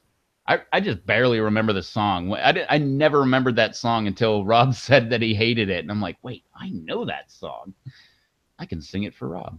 I used to love it, but every fifth song, No. I even wrote it down. Every fifth song, and the other four switch between four different sets. So they play Elvira 4 songs, Elvira 4 more different songs, Elvira 4 songs, and then again, and then after the fourth set of 4 songs, it started over again. I sat at my desk and I wrote these down just to prove a point to the manager of the department because he never heard it. He couldn't figure it out. And it's saying Maybe that's the same songs. But anyway, that's neither here nor there. And you were saying your outro. maybe they could only get the rights for like 4 songs and that's all they could afford and they just had to play them over and over again. Oh, but Yeah. no, I realized when you said Elvira again and then Oak Ridge Boys, I think I totally screwed up. No, I'm thinking of that song Rosanna. Rosanna, Rosanna, or that I don't know who the heck sings it, but it's like a guy, but he has like a high pitched voice. I think I totally screwed that up. I gotta look up Elvira. I don't even know that song. Elvira. Dum, dum. I don't know. I'm That's, gonna have to look it up. But I no, can't I remember the other if you words. remember that song Rosanna, that's how I screwed it up because I thought I was switching Elvira with Rosanna, or yeah, somewhere around there. They had a mishap with the brain synapses firing from one place to another. They got mixed up and got rerouted. Oh, it happens like, oh man, 30 times a second, something like that. Yeah, maybe. Yeah, I'm kind of thankful for the ones that just go to a dead short to ground because I don't even miss those ones. Yeah, but there's how many millions running around? 30 a second isn't bad. Eh. So, all right. Well, most people know me. Rob Z is my YouTube channel. Most of you are already subscribed to me that are out here. And for those who are watching afterward, Rob ROBB space Z is my YouTube channel. My second one, if you like Minecraft videos, is Yankee Ace 50. And yeah, you can go and watch my latest adventures in there. I'm up to 14 episodes now. So yeah, I And pass he's it over like to at you. 100 and something subscribers. So he was telling me earlier before we went live that when he gets up to 200 subscribers, you won't even believe what he's going to be eating on the live stream. It's going to be crazy. If I could hit 200 subscribers, I would do something a little bit on the nut side. I'm at 163 right now, I think it is 161. Sweet. Tell your friends, people. Yeah, if I can get to 200, when I get to 200, we'll do something nuts. Yeah. Absolutely. Chad said when he gets to 750, he's going to do some crazy stuff. His kid's going to do, I think, the caramel chocolate or the chocolate caramel powder from Dave. All kind of crazy stuff. But Yeah. Brian says, good night, all. Great stream. Hope next week Dave will be here for time to try the Crimson Blaze. See y'all next week. Have a great weekend. Have a great night and a great weekend, Brian. Thanks for joining us again. Yeah, you too, Brian. Have a good night. Of course, if you're here, you probably know of my channel. So you're probably already subscribed. If you see this in the aftermath and you're not subscribed, hit that subscribe button, thumbs up, comments, all that fun stuff. If you want to support me, you can go to the playlist for these meetups and just go ahead and click the very first one and then hit the mute button and go to work and just let that thing play the entire day, and I'll get credit for all the minutes and the views and all that stuff. It'll just go to the next one. When you get home, you just pause it, and then the next morning you just go ahead and unpause it and go back to work and all that stuff. And no harm, no foul. And that way, that shows a lot of support. Um, but Not a bad yeah, I thought idea, that was a great actually. idea. That's not a bad idea, actually. Yeah, any of my playlists, you can just go there and then click the very beginning of the playlist and just hit play and let that sucker play when you get. And don't forget to mute it. You don't want to annoy your dog during the day with my stupid voice. And then whenever you get home, you can just pause it and then just keep that window open next morning. Hit that button again, and bang, you're right back in business. And I look like a superstar, and you rock. Of some kind of contest for the people that do that the most. So look for that in the future. That will be great. All right, Alex. He says, good night, everyone. Time for this guy to crash. We're Yeah, about to crash this out, too. So good night to you as well.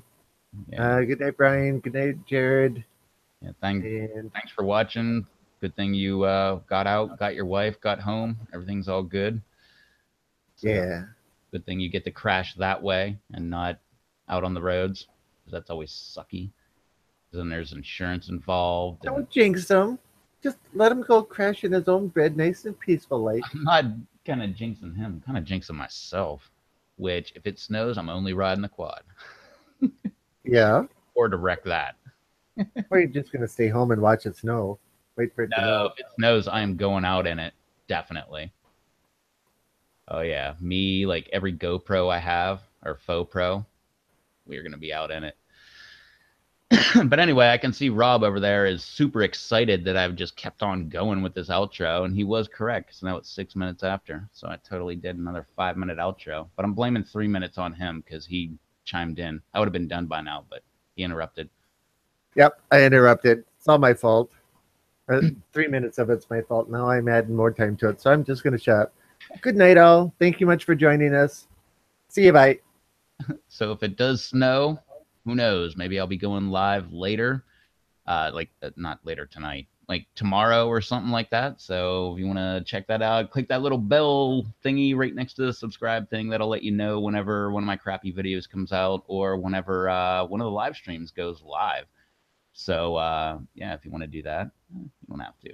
But anyway, this was us. We were live. You watched it. It happened. We had fun. Do it again on Monday, at least. A bunch of us, anyway.